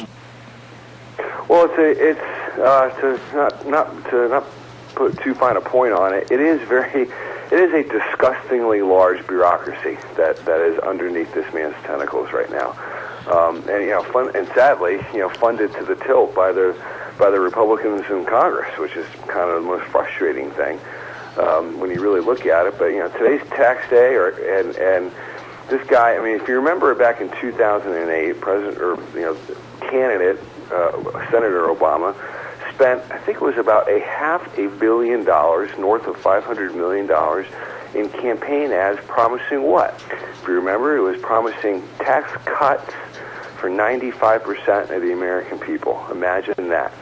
And it was just a bold-faced lie. This guy has proposed in his budgets 442 tax increases since he came into office. That does not include the 20-plus tax increases that were passed that involved Obamacare. On top of that, so imagine this is. I really wish the Republicans would take a page out of his 2008 playbook and go back to first principles and go back to the issue of tax cuts, because this man spent $500 million promising tax cuts and hoodwinked the American people into thinking that he would deliver, and it's been anything but that. And but at the end of the day, really one of the most frustrating aspects of his administration and his tenure in Washington is that there's really no strong opposition to his disgustingly large bureaucracy. Look at Nevada. Look what's going on down there. I mean, here you got just this muddled mess with this poor guy who's been ranching for hundreds of years on these lands, and some whippersnapper, some punk guy sitting in an air-conditioned office in Washington, D.C. for the Bureau of Land Management up and decides that all of a sudden we have to protect some desert turtles, and the cows can't be on those lands. And I mean, this is bureaucracy run amok. This is how large, and it's beyond Congress's control at this point. And we might as well have elections to see who's going to run the Bureau of Land Management, who's going to run the IRS, who is going to run the FEC, the FCC, the SEC, because these departments, these are the operations that are running the show here. And it's incumbent upon Republicans to wake up here and start using the power of the purse against these guys. David, do the people back east of the Mississippi River in general, and especially around your area, do they understand and do they feel the pinch of federal bureaucracy like we do out here in the West, with the rights and freedoms and the American spirit being taken away? Not. They are the federal bureaucracy, especially in the District of Columbia, Northern Virginia, Maryland. I mean, this is why this area has grown for miles and miles. Why this suburbia just continues to expand its footprint into Western Virginia and even West Virginia, because they work for this bureaucracy, and frankly, this is where the money is. Yeah. This is where all your tax dollars are going. This is where people flock. Because sadly, this is really the only job creation he can claim credit for is increasing the size of government, increasing the employee base of government. So that's why people flock here, and so no, they don't understand, like you said, the pinch that you guys are up against, and this is. I hate to beat a dead horse here, but unless and until the Republicans in Congress are going to reassert their constitutionally mandated authority over the rules and regulation for making process in this country, we are simply not free people. I see, and tell me if I'm wrong, kind of a roadmap that's being printed by the Democrats right now for 2014 and possibly a carryover into 16, to where they're going to use racism and the war on women to make the rest of us look like bad guys going into 14. Do you agree? Absolutely. I mean, you see it right now with Harry Reid and the Koch brothers.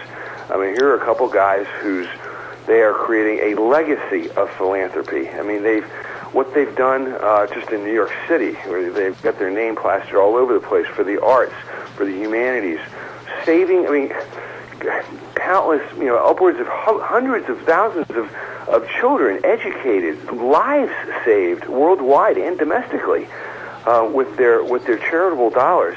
And Harry Reid, just goes to show you where this campaign season is going, Zeb. Harry Reid thinks that, and this is right out of the Saul Alinsky playbook, find an enemy and vilify him until you've made you've destroyed his reputation. And he goes to the Senate floor every single day and trashes the Koch brothers. And you're going to see that. You're going to see the Tea Party, the conservative movement, trashed, labeled as racist. You saw that over the weekend with the chairman of the DNC, who was on one of the Sunday shows, and just completely stepped in it and said something along the lines of, some of the Republicans, all of the Republicans, and most of the Republicans, he couldn't say how much that he how much of them, but he just thought that there was a racist bent within the Republican Party. I mean, this is just because they have nothing to run on, Zeb. Yeah. This is why they do it. They have no policy solutions whatsoever. Absolutely. We have a caller with a question. No policy solutions, no policy prescriptions that have worked in the last 6 years. Absolutely. So this is what they're resorting to right now. We have a caller with a question. Keep it succinct and go, please, caller. You're on the air. Yes, I was originally going to talk about Washington, D.C. and the per capita, amount of money that goes there as opposed to out into the regular public, and you can maybe comment on that.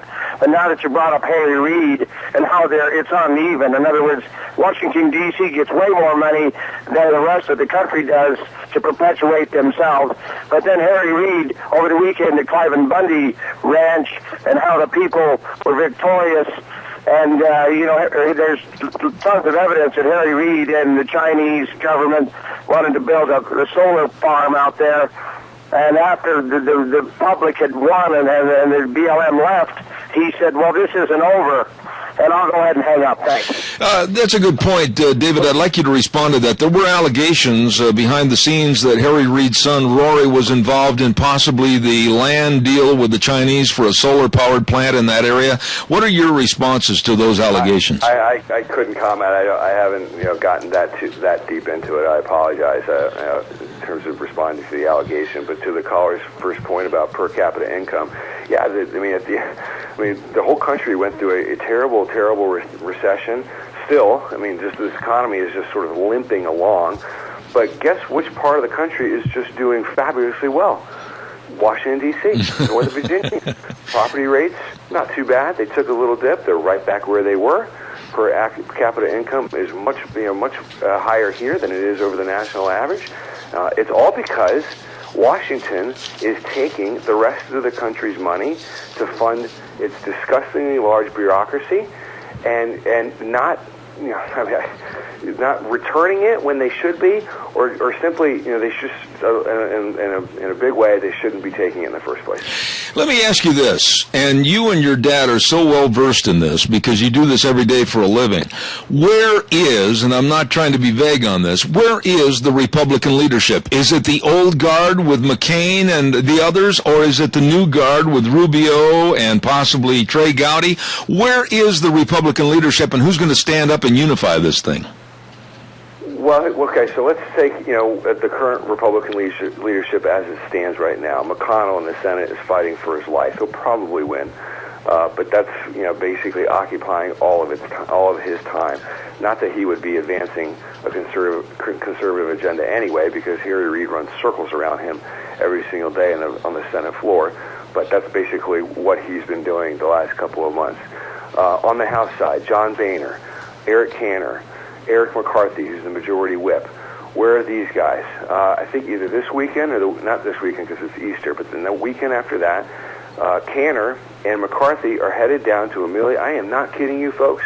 They're heading down to Amelia Island, Florida, to keynote a PAC fundraising event for an operation funded by George Soros's Tangled Web and unions, with the express purpose of destroying conservative challengers in primaries nationwide. Oh my! And Boehner was supposed to be keynoting that event, and after so much heat that was put on him by us and others, he magically discovered that he had a scheduling conflict, and now he'll be out of the country. Imagine that. This is their priorities right now. Look, if you put good conservative legislation in front of the aforementioned people that I just talked about, I'm sure they might vote for it the right way. But they have no idea how to advance a conservative agenda and to move a ball forward. None. To the second point, one of the reasons why I remain, and my father too, remains incredibly optimistic is that I think by this time next year, as the presidential 2016 race heats up, you will start to see conservatism on parade, because you're going to start to see Ted Cruz, I'm sure, is probably going to run. Marco Rubio, same thing. Rand Paul, same thing. Good governors, Kasich in Ohio, Walker from Wisconsin, Jindal from Louisiana, maybe Mike Pence from, Jindal from Louisiana, Mike Pence from Indiana. You're going to see conservatism on parade. Let's hope, Zeb, for you and I's sake, let's hope that these guys can keep from stabbing each other in the back and from it getting nasty. We want to talk about positive solutions, advancing a conservative agenda going forward. But I think that's why I remain optimistic, because as much as like a guy like Jeb Bush may be a good guy, I think he's going to get steamrolled by aggressive conservatism. And I think that's what this country is dying for right now. One name that you didn't mention in that last little bit was Trey Gowdy. Now, I seem to have a lot of respect for Trey Gowdy because he'll stand up and tell it like it is. Is this man not well enough groomed to possibly run for the presidency? Well, I mean, if you look at it historically, I don't think a House member has ever gotten close. Right. So that's, and he's well liked, and has some decent name ID in our circles, but nationwide probably not. So that'll be a heavy lift for him. But I tell you, if I'm a constituent out there and I'm looking for new leadership, which I think that's going to be something to really keep an eye on for your listenership. After the November elections, I think there's going to be a lot of jockeying to see who is going to be Speaker of the House, and then who the leadership team is going to be. Because talk about a guy who looks like he does not want to be there. It's John Boehner. Mm-hmm. So I think he's probably going to just run for re-election, win, and then promptly announce his retirement and try to pick his successor in his district. So the race will be on for speakership and for leadership positions. And if you're a grassroots activist out there, call Trey Gowdy and encourage him to throw his hat in the ring and start to corral some support, because that guy, he is brilliant. He's just one of those guys where I define conservative. You know it when you see it, and he fits the bill.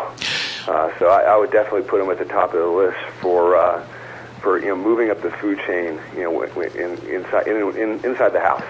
One name I have to throw at you this morning, David, and I know you'll respond to this possibly with a little chuckle, and that's Donald Trump. He seems to have his Trump hat in the ring again, and he really condemned all politicians last night at a speech, saying basically most of them are all full of you-know-what, barnyard fecal material, and he seems to be making quite a name for himself. Would he ever run for president? No. He's a brilliant self-promoter. He's been obviously a brilliant businessman, and there are reports today that he's going to throw his hat in the ring to go buy the Buffalo Bills, the NFL team. So, no. And if he's the conservative flag bearer, I think I can speak for my dad on this one. I think we'd both sort of like exit stage left at that point. if Donald Trump was the flag bearer for conservatism. I don't. It's good press, and he gets on Fox and Friends and those types of things, but I don't take a proposed candidacy from him very seriously. Last thought this morning, and it's in regard to the scandals of this administration, all the way from Fast and Furious to the Benghazi scandal, which I think has been pushed under the rug, the IRS scandal. Of anything negative that's gone on with this administration, David, do you see any one of those scandals all of a sudden breaking loose and being an albatross around Obama's neck that he can't get out from under before 2016? If there were one that I had to pick, it might be the IRS, simply because I think that scandal certainly goes all the way to the White House. If the press had any stones and tried to cover it, I think that's what they would find. Because there are emails from Lois Lerner, who was in charge of the program targeting conservative groups, where she candidly admits that she's going to get creamed, that she knows she's breaking the law. And so, I think if there was one, and the IRS had some proposed regulations that was going to stifle freedom of speech, stifle C4 organizations, and stifle the individual's freedom of speech. and those proposed regulations have been postponed because of all the pressure put forth by the grassroots community out there. So I think if there was one, I'd pick that. Would I go so far as to call an albatross around him? No, not necessarily, because Obama is a guy who just believes his own ink. He mistakenly and deliberately, you hear him day in and day out talk about the word democracy. And that just, for him, that just gives him the rope to say, we rule by the majority, and I will crush the minority. And that's sort of the philosophy that he lives by. Instead of, we're a true representative republic in the truest sense. So he's going to just continue to march forward. Look at equal pay, for women, raising the minimum wage. Those are all campaign goodies, and he's just going to keep pushing that agenda forward and forward. And it's up to the Republican Party to stop him in his tracks and go on offense in the other direction. I really enjoyed the conversation, David. You're welcome here anytime, and if you ever get to Idaho, anytime. Good luck, and let me know if I can help you. I appreciate it. David Boesel, thank you very much for being on the program this morning. Excellent job. I really appreciate him taking the time to come on our show here this morning. A very busy young man. His dad, Brent, and he also with the Media Research Center back in Washington, D.C., and Brent occasionally on the television on Fox and Friends and the Fox Network, and they know politics, believe me, and they've got an excellent workforce back there that really helps provide a lot of interesting people in the news. As a matter of fact, I call back there every day and talk to some of the representatives about lining up some of the same guests that you will see on Hannity or O'Reilly or Laura Ingraham, and very valuable people, and I thank them very much. David Boesel. We better have a weather forecast, and the weather forecast this hour is brought to us by Red's Trading Post, 203 5th Avenue South in Twin Falls, and it's no secret they've got the best of guns, ammo, and accessories, and knowledgeable people right there at Red's Trading Post. And if you want to call ahead, 733-3546. They give top dollar on trade-in on firearms. Nobody gives you more for your guns than Red's Trading Post. Here's the weather with Michael Rogers Weather. Hello, everyone. Michael Rogers from MichaelRogersWeather.com. Hey, did you see the blood moon last night? Wasn't it neat? Speaking of the moon and weather and all that other stuff with the Magic Valley of South Central Idaho, you got winds for today. That is your weather story. You'll see winds 25 to 35, possibly gusting to 45, possibly gusting to 50. I have not seen any advertisements as far as from the National Weather Service in the form of a wind advisory or warning, but be advised it's going to be windy today. It's going to stay that way until this evening. It's not going to die down this evening. It's still going to be just a boil pain and uncomfortable. You'll taper off late midnight going into tomorrow, where you'll see partly sunny conditions with the temperature right around 71. It'll start to warm back up at tomorrow, but today is going to be windy and it's going to be just a little chilly and it's just going to be uncomfortable. Have a great day. Enjoy the weather. It's the only weather you got. There you go, Michael. Thank you very much. Brought to you this hour by my friends at Red's Trading Post, Ryan and the rest of the crew at 203 5th Avenue South in Twin Falls. Calls are welcome and appreciated. 436-2244, 1-866-927-4587. Why don't you give me a call about anything that's kind of ruffling your feathers a little bit right now? I'd like to hear from you. While I'm waiting for your call that I know is coming in, don't forget our friends at Riverview Urgent Care and Medical Center, 382 North Overland in Burley. Minor emergencies, major care. I'm telling you, they take care of you, and they have 3 goals: getting you to feel better real soon, save you time, save you money. They accept most major insurances and those without insurance, and they treat you. That's right, they treat everything from sinus infections all the way down to breaks and sprains and strains. They take care of it. They'll help you. And believe me, it's true. They specialize in minor emergencies with major care. Riverview Urgent Care and Medical Center, 382 North Overland in Burley. Number to remember, put it on your refrigerator, 678-6996. Oh, my goodness sakes. Let's see what else have I got. Oh, this is Holy Week, and I'm very proud of it. And later this week on Thursday, as a matter of fact, we're going to have a special segment about the Maundy Thursday, the Good Friday, and, of course, Easter. And that's all going to be with Pastor Alex Lissau on Thursday morning at 10:30. Caller, good morning. You're on the air. Hi. Hi. I was listening to some of those speeches this last weekend from the conservative caucus thing. Mm-hmm. And I think that it's obvious that the Republicans have some fantastic people to choose from. But I think that they're giving the Democrats a real good target. I think that they need to get their act together and go behind closed doors and get their policies and the things that they want to represent, and then keep those for the last minute to spring on the Democrats so they can't spend the whole 2 years spearing them. Chris, let me ask you this about the Republican Party. When you look at the McConnells and you look at the McCains and you look at the old guard, you know, they absolutely do not want to abdicate any of their power or change anything, and they're against the Tea Party, and they're against the Trey Gowdys, and they're against the Ted Cruzes. I am so upset, and I absolutely look at them with a hatred that they'd better pull this quilt together and patch it up, or everybody's going to freeze to death come November of 2014. I've never seen a bunch of crybabies and spoiled babies like this in my life. And people who really should show real leadership. And one of the things that proves real leadership is when you know it's time to step aside. Amen. Amen. And I am really sick of it, too. It just makes me mad. And on the other hand, the Idahoans have some real choices this year when they go to the ballot box, and they better get their heads out of there, you know what, so that they can make some changes, too. Let me pursue that just for a quick moment here, I'm almost out of time. When you say that we better make some changes, but they have to be informed changes. They have to be changes that are going to benefit the state and not put us back on experience or power. Would you agree with that?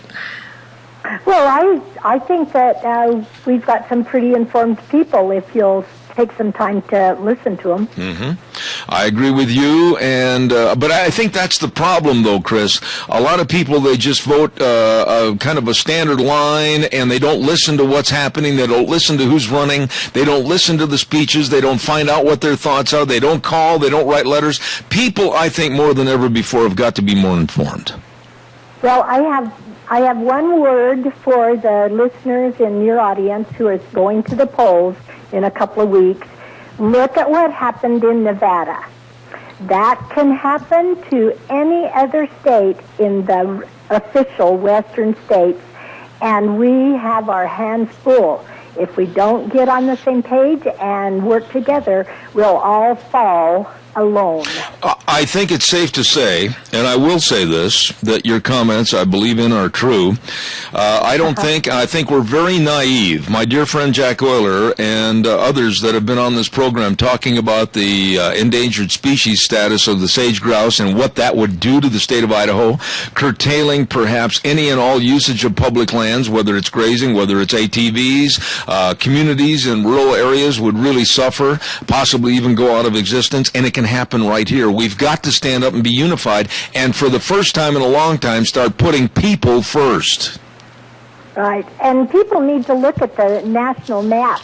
On the east side of the Mississippi River, there is hardly any public land, and they can make money on every acre they have. How much public land do we have in the west? That's right. Almost the majority of the land is public land. We've got to be able to use that and make money off it. I agree with you. Chris, I always appreciate your call and your viewpoint. Thank you so much. Okay. Have a great day. Thank you.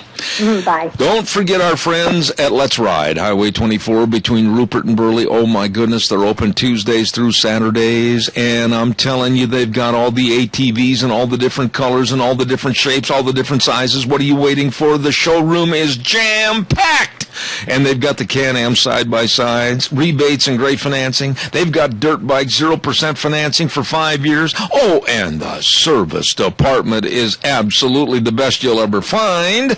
They know how to fix things, and they are good. Let's Ride, where the fun is sold. Highway 24 between Rupert and Burley. You stop in and see them today. Okay, let's take a look at our little list here. Coming up next hour at 10:06, my old buddy, Dr. History, and going to have a very interesting story today that's going to pertain to a very important part of Idaho history. So we're looking forward to that. And then at 10:30 this morning, I was lucky enough, through a very good friend of mine, Casey Given, to land a gentleman by the name of, and I know I'm going to mess this up, he's a Frenchman, Pierre Guy Vierre, and he's going to be on the program this morning. He's very, very astute and has written many articles on the absolute falseness of global warming, and we're going to have him on the air at 10:30 this morning. So, all that coming up, and let's see, I got a couple of public service announcements here real quick. Let me add these to the fray. I want to remind everybody, Doreen McMurray is taking orders for the bare root seedling trees, and quantities are limited. Give her a call at 312-5789 or 312-0727 for more information. Nice lady, and she will help you. And also, real quick, let me see, I'm trying to find out where this is at. I'll tell you what, I'll hold this public service announcement over until next hour, and I'll give it. It's about a breakfast, and I'll have that coming up next hour. Right now, let's go to the news from ABC.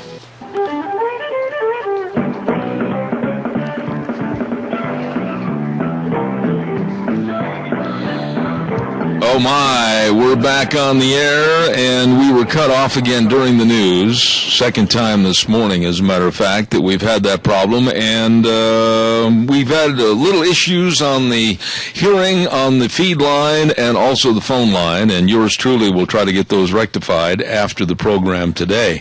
Thank you very much for tuning us back in, Zeb at the Ranch, with our major sponsor, your Magic Valley Les Schwab Tire Centers, and all of our great advertisers, including, of course, Lee's Furniture, Floors, and More at 459 Overland and Burley, and our friends at Western Waste Services, always at your disposal. Call them. Get on the route, service 734-6969. We're going to have our guest with us in just a moment, but I want to remind everybody about the Chadwick Sports Grill. Oh, good eating at 139 West Main in Burley. Today, the special they've got down there, this is delicious. Ground round steaks with choice of potato and veggies and soup or salad. You're going to love it at 139 West Main in Burley. Chadwick Sports Grill. Love the environment. The people are fantastic. You're going to love the food at the Chadwick. Stop in and see them today. Let's see. Oh, I got this note I've got to get in real quick. Our dear friend, and he is Leland Snyder. Thank you very much for calling this in. Betty Martin's funeral will be today at the Rupert Trinity Lutheran Church at 2 p.m., and then they will have a dinner at the Rupert Senior Center at 3 p.m. A very, very dear friend of this program and my family. The funeral for Betty Martin, and we extend to the entire family God's blessings. Thank you. Ladies and gentlemen, right now let's get back to our programming, and a gentleman that I absolutely look forward to having on the air every Tuesday, and that's Dr. History. Good morning, sir. How are you?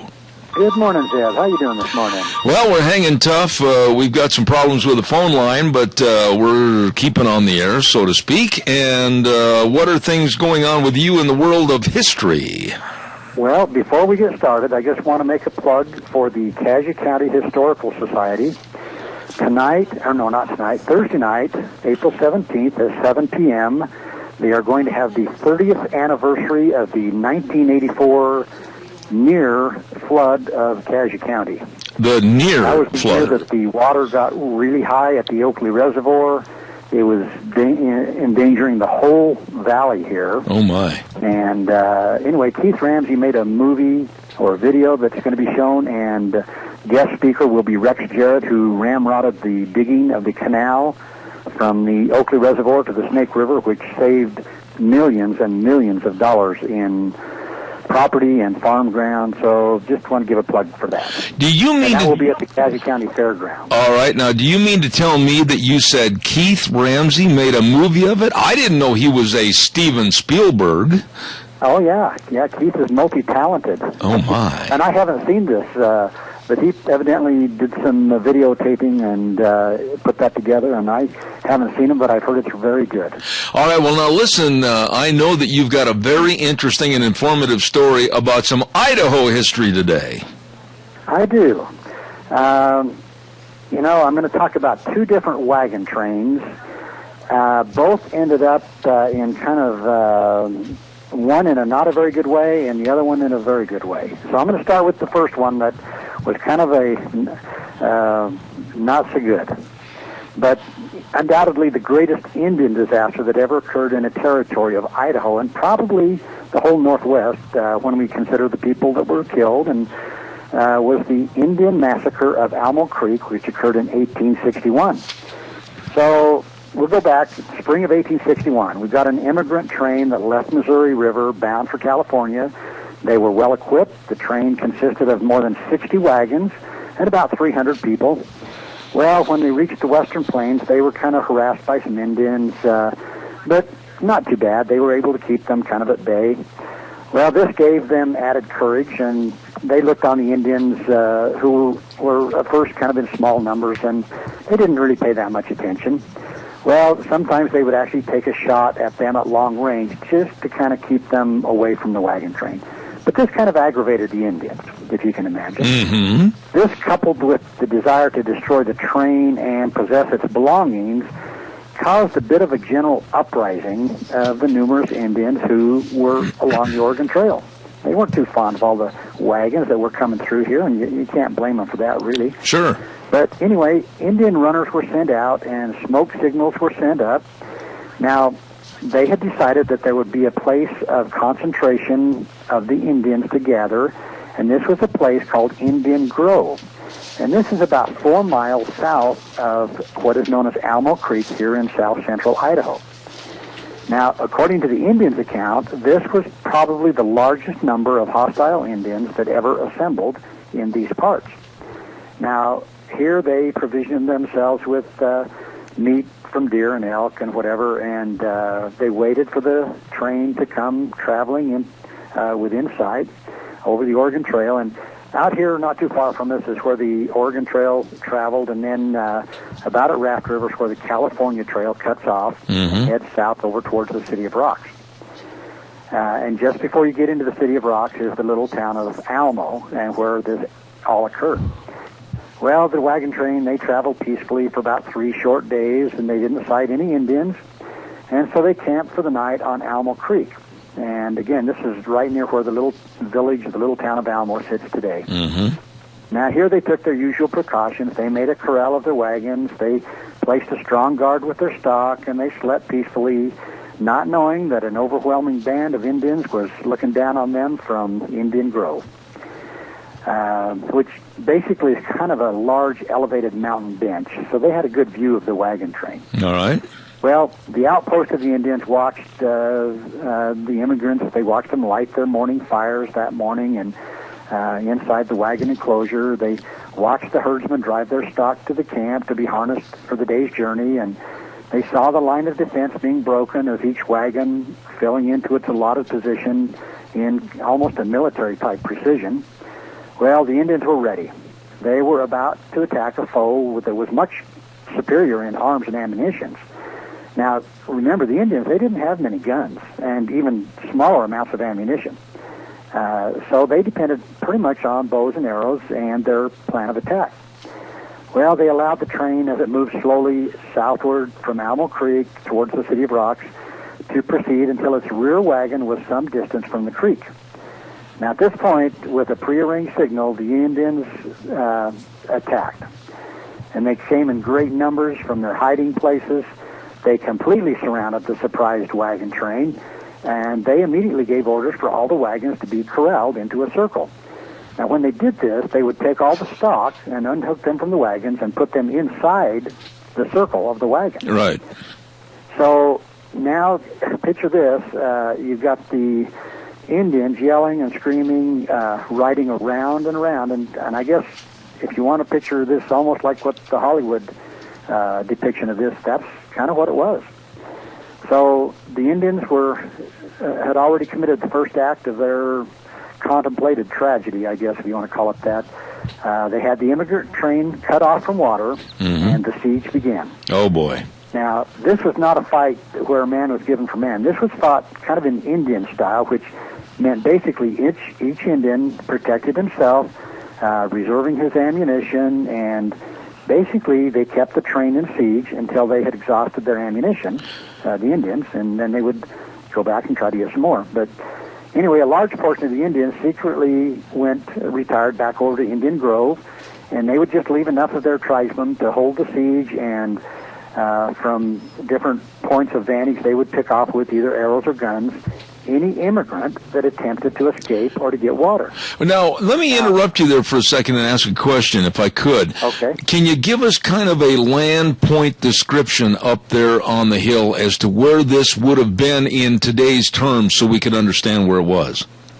Okay, basically, from the little town of Almo, if you look, as you're driving into Almo, as you go past Almo, if you look off to your left, there's some real flat valley. Mm-hmm. So there's not really hills or mountains right there. It's just a real flat area where the Almo Creek ran through that that valley. I see. So there was really no hills or anything to hide for the white people. Okay. And just a few miles away, up above on this bench, is what we refer to as Indian Grove. And from there, they could look down on this on the wagon train.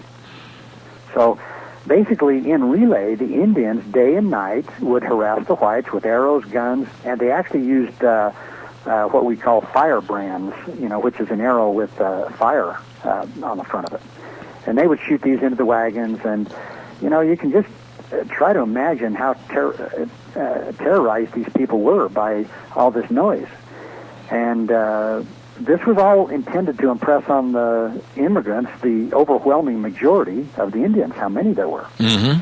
Well, the immigrants realized their condition, and under each wagon a trench was dug with the dirt thrown to the outside, and the digging of a well was started in the hopes of getting water. Well, that didn't work. The men who undertook to bring water from the creek were usually shot down, and occasionally shots from the Indians took the life or badly wounded somebody inside the wagon enclosure.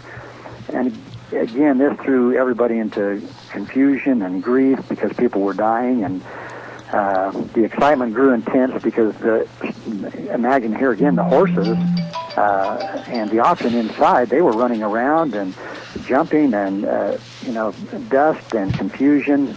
I mean, it was a pretty horrific thing. Great columns of dust coming up, with women and children running here and there, trying to get protection. And again, this with the constant yelling of the Indians and everything, it just was a pretty wild and awful place to contemplate. Really, the war that was taking place with the Indians and the settlers, and the way you said they circled the wagons and everything, so Hollywood's depictions of that thing basically are fairly realistic. They are, yeah.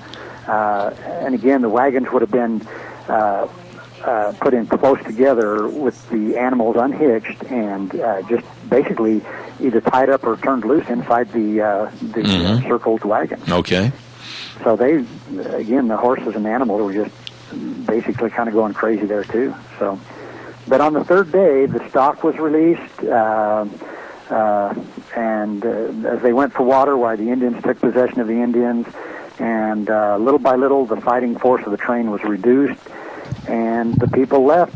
They had to start contemplating the inevitable. Mm-hmm. And it was on the fourth night that the guide that was employed by the train, he pretty well gave up all hope and planned his escape. Now, he was accompanied by a young woman who had displayed great courage and marksmanship, and under the protection of the darkness, they crawled through the sagebrush, and they made their way to the mountains. And after hours and hours of travel, they found their way to the settlement of Brigham City, Utah. Oh, my. Now, in the after part of that same night, there was one man and two women, one with a nursing baby. They secretly crawled and stole from the doomed camp, and they crawled for miles on their hands and knees.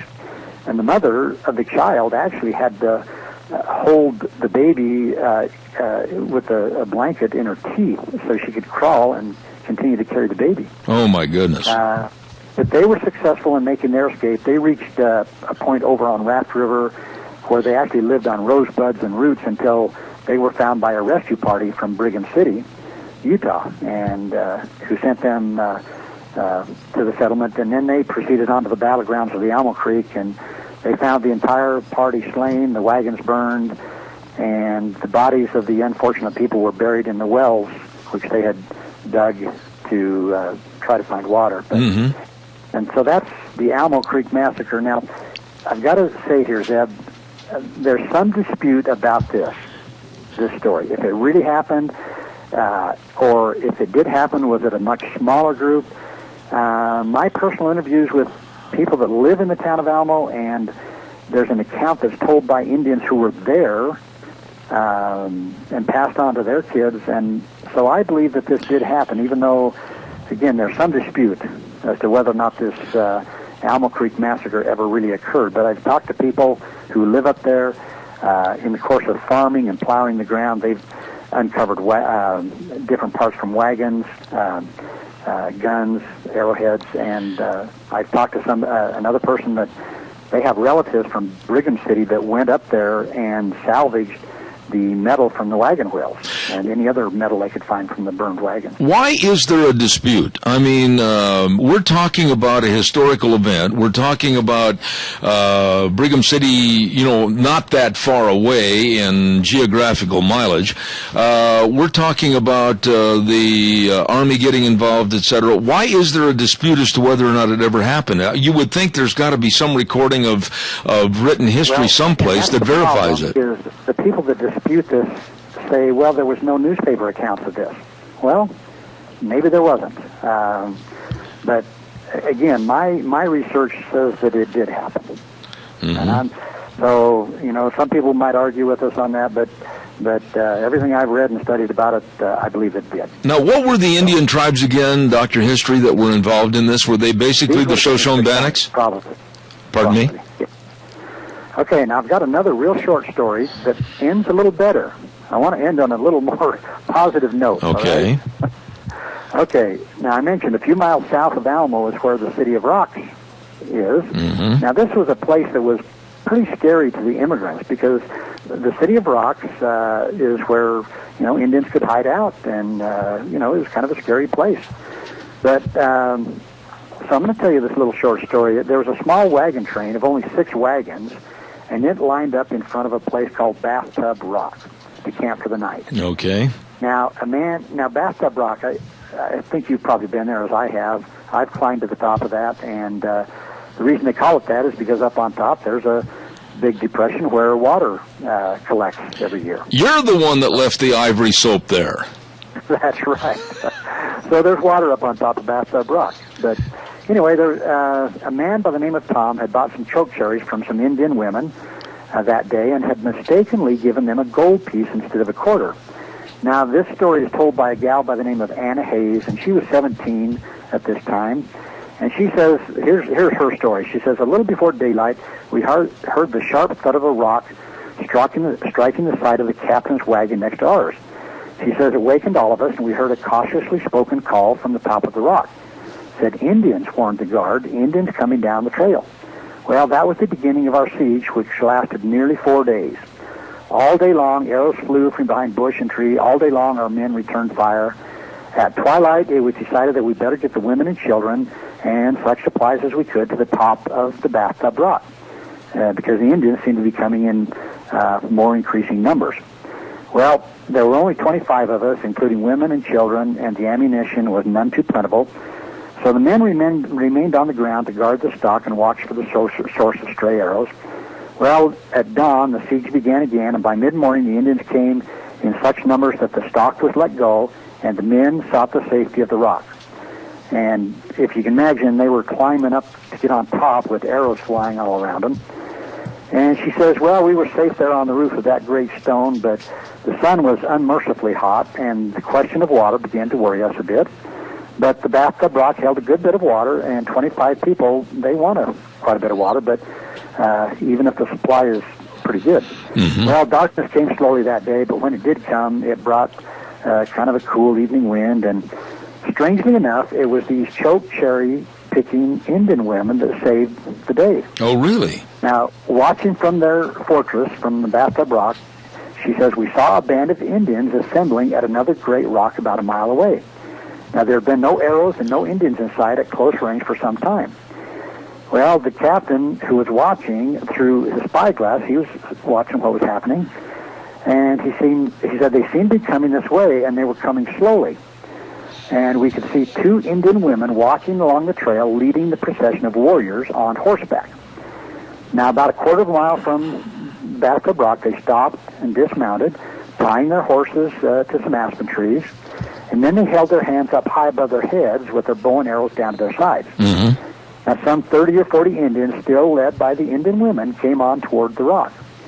Well, the Indians waited, and the captain and Tom climbed down, got to the ground. They came on toward the 2 Indian women and the warriors, and there were 4 of the warriors that seemed to be the leaders. They came forward to meet our men. And she says, we barely held our breath, peeping over the rim from whatever shelter position we could find, and it was just a few minutes until we could realize the battle was over and we had been saved.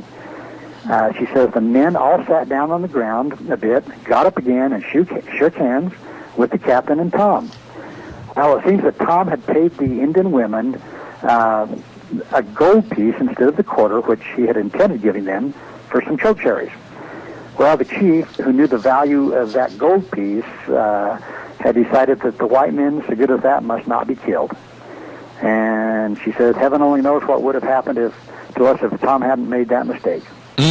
Boy. So here's I guess if you want to call it a success story, that these people survived, and by a mistake from giving them more than what the Indians more than what they. Well, absolutely. And the moral of the story is, when you buy fruit, don't forget to pay for it in gold. That's right. And always give more than what you think it's worth. Absolutely, because you might not have a set of hair on your head by the time you get home. That's right. You may not have any hair on your head. You'll be riding along on the side of somebody's saddle. Hey, I'll tell you what, you did an excellent job on both of those stories this morning. I always look forward to your historical reviews, and thank you very much, Dr. History. We appreciate it. Well, thank you. Like I say, this is right close to where we live, where you and I live. Absolutely. The City of Rocks has kind of always been a special place. I love going up in there and the unique rock formations. And any of our listeners that want to Google that, City of Rocks, you can see where the California Trail went right through the middle of that.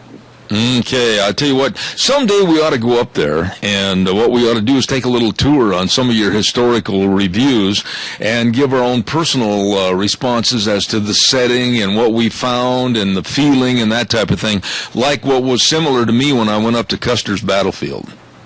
Right, and there are some immigrant names up there that have been written on some of the rocks. Okay. That are still visible up there that we could take a look at as well. Ladies and gentlemen, Dr. Ken Turner, better known as Dr. History, right here every Tuesday. Excellent job as always, and in a couple of weeks you're going to have some news, I hope, to report. That's the plan. Okay. Maybe sooner. Okay. Doc, don't work too hard. Thanks. God bless you, man. Thank you so much. Very nice man right there. We appreciate all of his effort. Dr. History.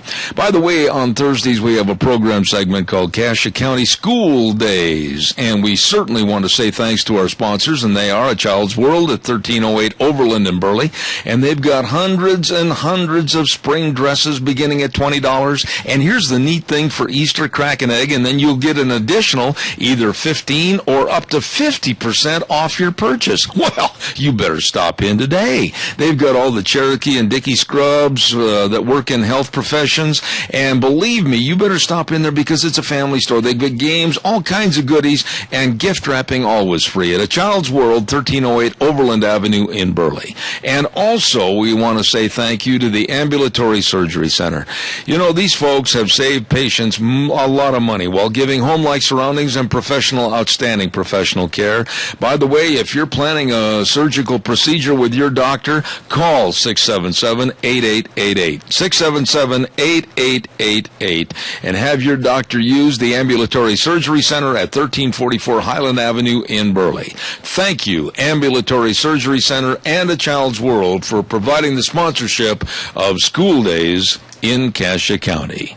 We're going to take a little break and come back in just a few moments with our next guest. Don't you go away.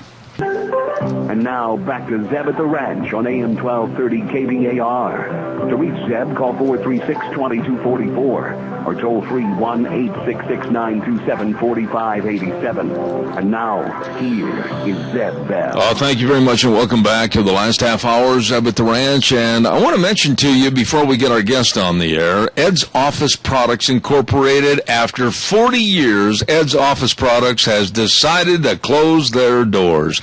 Gloria says, I need a vacation. I'm out of here. Well, by golly, everything is 25% off. Everything.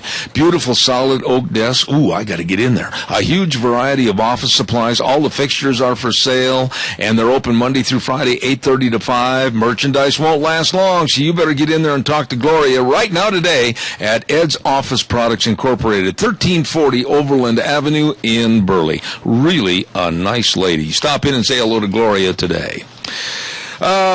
We're going to go to the phone lines right now, and I know I'm going to say this man's name wrong, and I want him to correct me, but I'm going to introduce Pierre Guy Veer, and he is an expert that has written all about global warming and the lack of, and he's originally from Quebec, Canada, now originally also from Boise, Idaho, now living back in Washington, D.C. Good morning, PG. How are you doing? I'm good, and actually it's afternoon now in D.C. It is afternoon in D.C., and I'm sorry. Right now we're still enjoying the morning hours out here in Idaho. You said, and I could call you by PG, and I appreciate that. Everybody seems to be crying wolf on global warming, and you've written an outstanding piece that I have right here in front of me that basically says, no, there is no such thing as global warming, and if it weren't for global warming, a lot of people would be out of work. I'll let you pick it up from there and explain to us what you feel about the alarmists and global warming. Well, first of all, no, it's not global warming, it's climate change. I don't know if you've read the book 1984, but this is a very good example of Newspeak. They just changed the word, so now everything can correspond to their creed. If it's colder, if it's warmer, if it's wetter, if it's drier, if there are more tornadoes, less tornadoes, then it's climate change. How convenient. Now, what about the big push right now to where there are laughs and there are fingers pointed at those of us that don't believe in climate change, and there's ridicule. They're trying to say that we're not very smart, etc. Can we overcome this and prove that they're all wrong about climate change? It's not that they're wrong. They're wrong about humans causing the climate changes, and it's very unlikely. Because unlike what they're saying, that science is not settled. There are tons of studies proving that nature can actually influence climate, like the sun. It actually has a much bigger influence on climate than humans. There are also tons of studies that the Hoxsey stick, which supposedly shows that since the industrial era, temperatures have skyrocketed, is actually false. There are dozens of studies all around the world, in Europe, in China, in Australia, in North America even, that show that the temperatures during what is called the medieval warm period, around AD 1000 to 1350, was much warmer than today. And it's actually what the IPCC, the UN panel to find human cause on climate change, so the medieval warm period was actually much warmer than today, and this is exactly what the IPCC found in its first report in 1991. Now, PG, there are a lot of people that are disputing climate change, and there are a lot of scientists that are starting to step forward and say that this is all for control, more people control with the United Nations and also the United States government. How would you respond to that thought? Sorry, I didn't hear it correctly. Well, basically what I'm saying is a lot of people think that climate change or global warming is nothing more than a liberal way through this administration and also the United Nations to basically try to control the people here in the United States and, for that matter, the world. How would you respond to that? I wouldn't go as far as saying that it's plot, but there are certainly clues pointing in that direction. if you just look at scientists, if you look at Michael Mann, the one who created the hockey stick, he wants to silence dissenters. There are also people who want to actually imprison, quote-unquote, deniers of the human-induced climate change. It's actually pretty dangerous because when you jail dissenters and don't want debate, it becomes a religion. If you just look at Islam, they wanted to pass a resolution in the UN forbidding any critic of their religion. Mm-hmm. You know, PG, one of the things that really bothers me is that on newscasts or interviews, some of the climate change fanatics will say, well, 97% of the scientists in the world agree that there is climate change and global warming. That's not true, is it? It would be very unlikely because the first time the statistics came out, it was based on a sample of 79 people. It has absolutely no validity.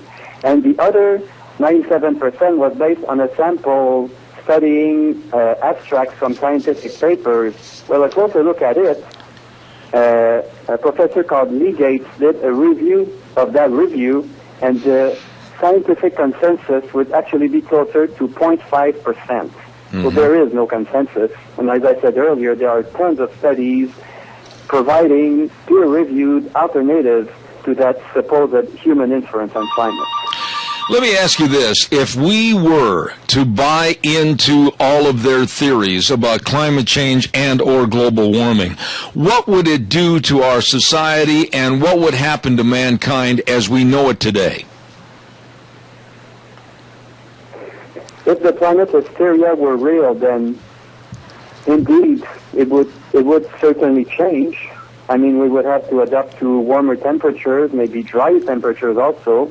Idaho is a fairly arid climate, so it would even be drier. But it would also bring some good because CO2 is plant food.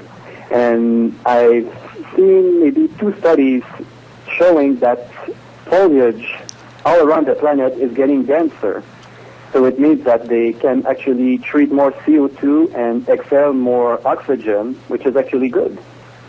And crop yields also have been increasing dramatically, not only because of industrialization and human production, but CO2 might also have a good influence on it.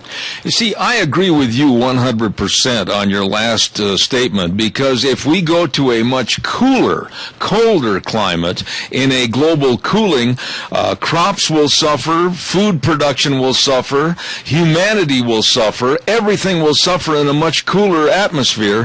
Why in the world would we want to, in a man-made society, why would we want to try to cool the climate? Actually, speaking of that, I was talking with someone yesterday, and he quoted me a blog he wrote about someone also doubting climate change. It's just an ego trip from humans thinking that we are so good and so powerful that we can influence climate, while they completely forget that giant age bomb just around the Earth. Absolutely. Now, what about some of these businesses? And like you mentioned in your article, the Intergovernmental Panel on Climate Change, there's a lot of people that are depending on their jobs, their income, that we accept climate change. And those are the ones that are really promoting it, aren't they? They are among the biggest promoters. In economics, we talk about self-interest. It is in their self-interest to maintain this paranoia so they can keep their job. In a way, I can understand them because for, 20, 30 years now, they've been promoting this dramatic climate change. And I don't know if you're old enough to actually remember the global cooling scare. Maybe they were probably scientists also depending on research proving that and suggesting solutions. Do you think, PG, that the climate change and the alarmists will start to fade away as this climate hysteria, like you said in your article, is starting to crumble and fall apart? Do you think this is going to start to fall away from us in the next couple of years? It's already starting to fall apart. I mean, people's interest about the environment as a priority issue is dead last. Even though the media seem to have picked up a little about the climate hysteria lately, as a rule, people in general don't seem to care about it, so it's already fading away. What about our government? What about the United Nations? What about those in power that are preaching this as a religion, saying, oh my goodness, the unbelievers, they don't know what they're talking about, and the United Nations pushing climate change, and Obama pushing climate change? How are we going to overcome that? It's always hard to overcome government power, be it the Republicans, be it the Democrats, because George Bush, even though he didn't sign the Kyoto Protocol, was still pushing on green energy and so-called alternative fuels like ethanol based on corn. It's been actually very detrimental. Hopefully, one of them will gain reason one day, but I wouldn't hold my breath on this, unfortunately, because they depend on lobbyists funding their campaign, be they green or be they corporations profiting from the subsidies, say from ethanol. Then it's actually going to take a while. Hopefully the fiscal cliff can come soon enough so they will stop their follies. PG, let me ask you this final question here this morning. What about the younger generation in our country? Do you think that most of the younger people, like college students, high school students, etc., are they buying into these phony claims of climate change? I don't know about the U.S., but in Canada, I know I was personally into the climate hysteria for a long time. I remember, I think it was in grade 5, there was a reading exercise that spoke about the depletion of ozone. It is a big concern, and they also talked about the dramatic effect of climate change. And I think I read somewhere that Common Core books were actually pretty, I would say, government worshipping, talking about climate change and just saying that how good government is. So, unfortunately, I would say that the younger generation is very into this climate hysteria. Let me ask you one final thought here, PG. Looking at the entirety of climate change or global warming and what the government wants to do to have everybody cut back and the absolute destruction of our economies and everything, what is your major fear right now today about climate change and the acceptance of that philosophy?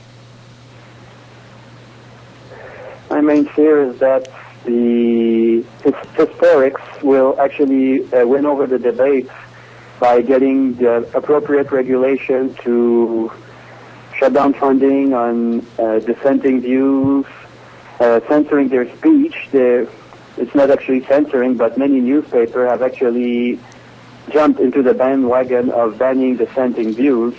This is very dangerous, and unless people wake up and actually want a debate where there is still a debate, debating about climate is not like debating about gravity. Everyone knows it exists and works, which is not the case for global warming. We still need to talk about it to get, I wouldn't say the truth, but actually get the whole picture about it. Absolutely.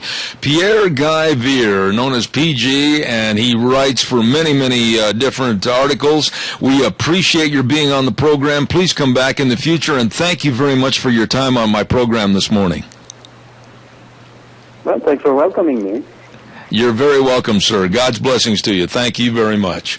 Very interesting young man, and he has written for numerous publications such as the Daily Caller, Town Hall, Policy Mike, Pan American Post, and recently he is from originally Quebec and then moved to Boise, Idaho, and now he's living back in Washington, D.C., and he has an excellent article called The IPCC, which means the Intergovernmental Panel on Climate Change, Cries Wolf on global warming yet again. A good 3-page article. I suggest if you can get a hold of it, please do so. Very interesting.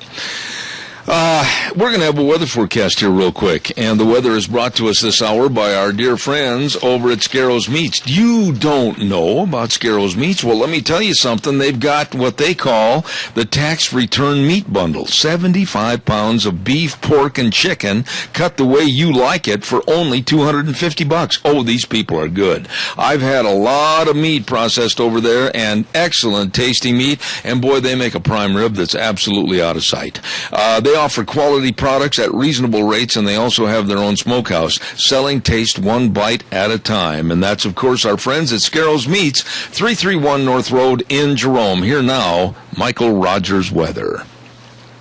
Hello, everyone. Michael Rogers from MichaelRogersWeather.com. Hey, did you see the blood moon last night? Wasn't it neat? Speaking of the moon and weather and all that other stuff with the Magic Valley of South Central Idaho, you got winds for today. That is your weather story. You'll see winds 25 to 35, possibly gusting to 45, possibly gusting to 50. I have not seen any advertisements as far as from the National Weather Service in the form of a wind advisory or warning, but be advised, it's going to be windy today. It's going to stay that way until this evening. It's not going to die down this evening. It's still going to be just a boil pain and uncomfortable.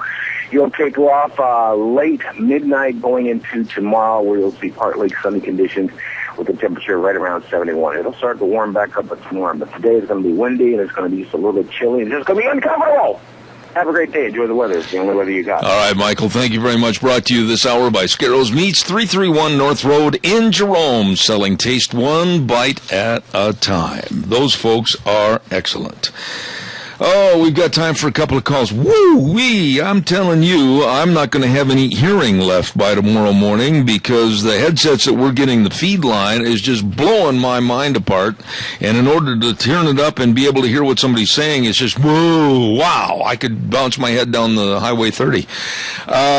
We're expecting some more phone calls, so give us a jingle right now at 436-2244, 1-866-927-4587. Golden Heritage Senior Center is going to have a breakfast coming up this Saturday, April 19th, and they're going to be serving biscuits and gravy, hash browns, scrambled eggs, bacon, sausage, and a beverage, and they only are going to charge you $5 for all of that good food, so try to get over there and enjoy coming up on Saturday.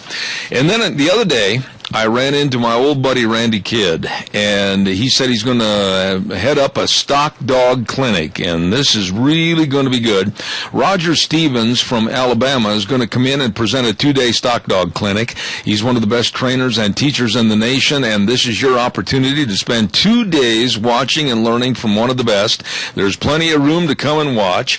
It's going to be at Kids Aussies at 510 South Lincoln in Oakley. It's going to be on April 26th and April 27th. The cost is $20 per day to come watch, and the dinner will be included on Saturday and lunch on Sunday. Bring your own chair to sit on, doggone it. And you can call Randy at 312-2252. That number again, 312-2252, for any and all questions.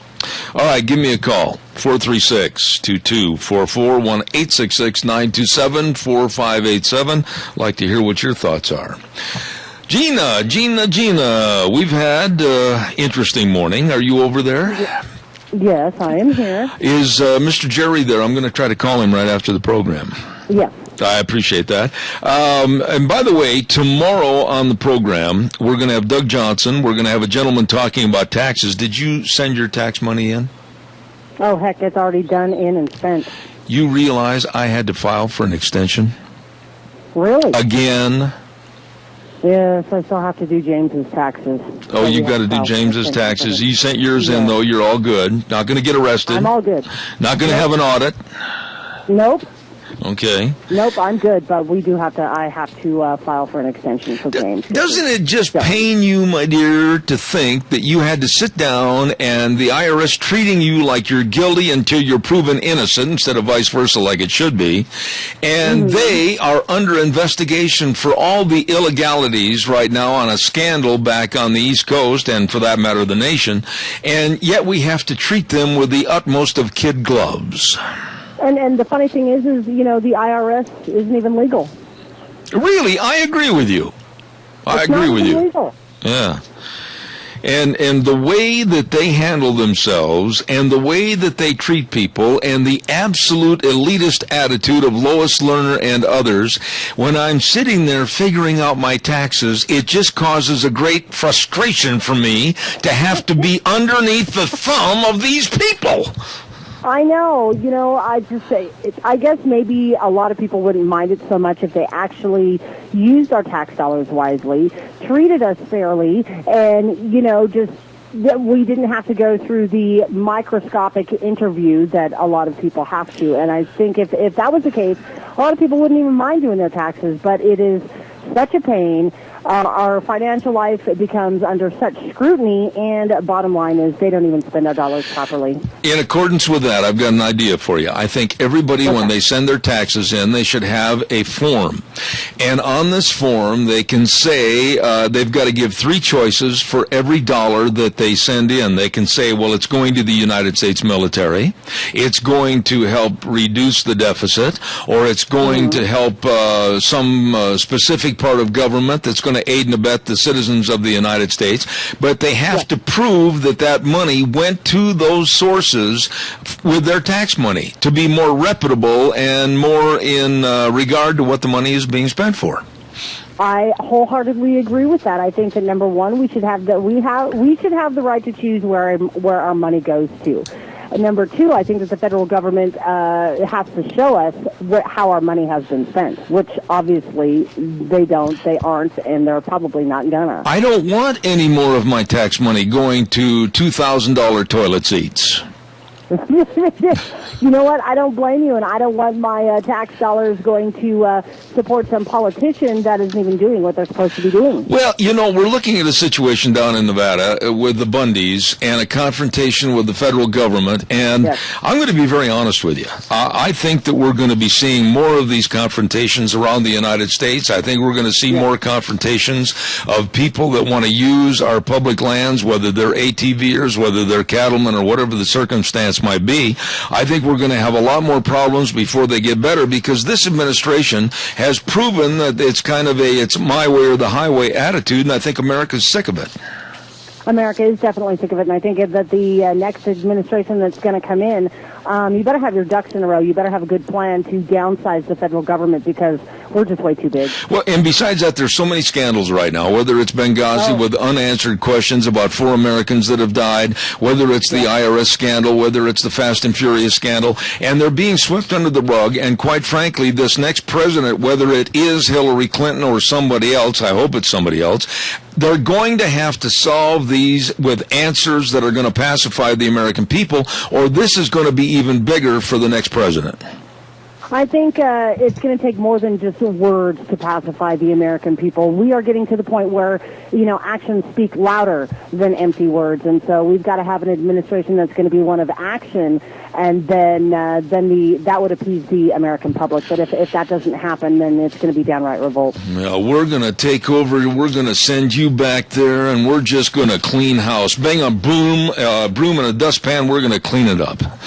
Amen. And that's honestly what needs to happen. You've got a phone call. All right, I'll tell you, I'll do this commercial, and I'll take the caller, and then we'll wrap things up. Don't forget, a big Sprague & Tire sale is going on at your Magic Valley Les Schwab Tire Centers. Lane and Rupert, Dave on Blue Lakes and Twin, Mike and Buell, Mike and Jerome, the Twist family in Paul, John on Pole Line and Twin, and Randy on Overland and Burley. This tire sale has been going on now for many, many days, but there's not that many days left. You better get in and check on the tires that you need for your cars, your pickups, your SUVs, horse trailers, boat trailers, everything for safe summertime driving. Along with that, they've got the best in brake service. Along with that, they've got the best in shocks and struts, front end alignments and batteries. It's all there at every location, along with the best of service. At your Magic Valley Les Schwab Tire Centers, you stop in and see them today. Caller, good morning. You're on the air. Good morning, Zeb. Hey, Kilt Man, how are you?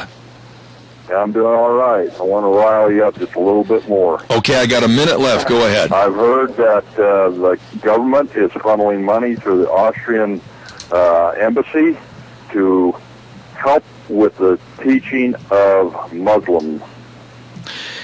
I heard that rumor, and I'm going to substantiate it only that far. I heard that rumor, and I haven't got any bona fide proof on that, but I'm going to be looking into it, because if it's true, you can bet I'm going to have a full program on that in the very near future. Well, that's the thing is stuff like that that's killing this country. I mean, they say, we're hurting for money, but they're sure finding the money for all their little pet projects.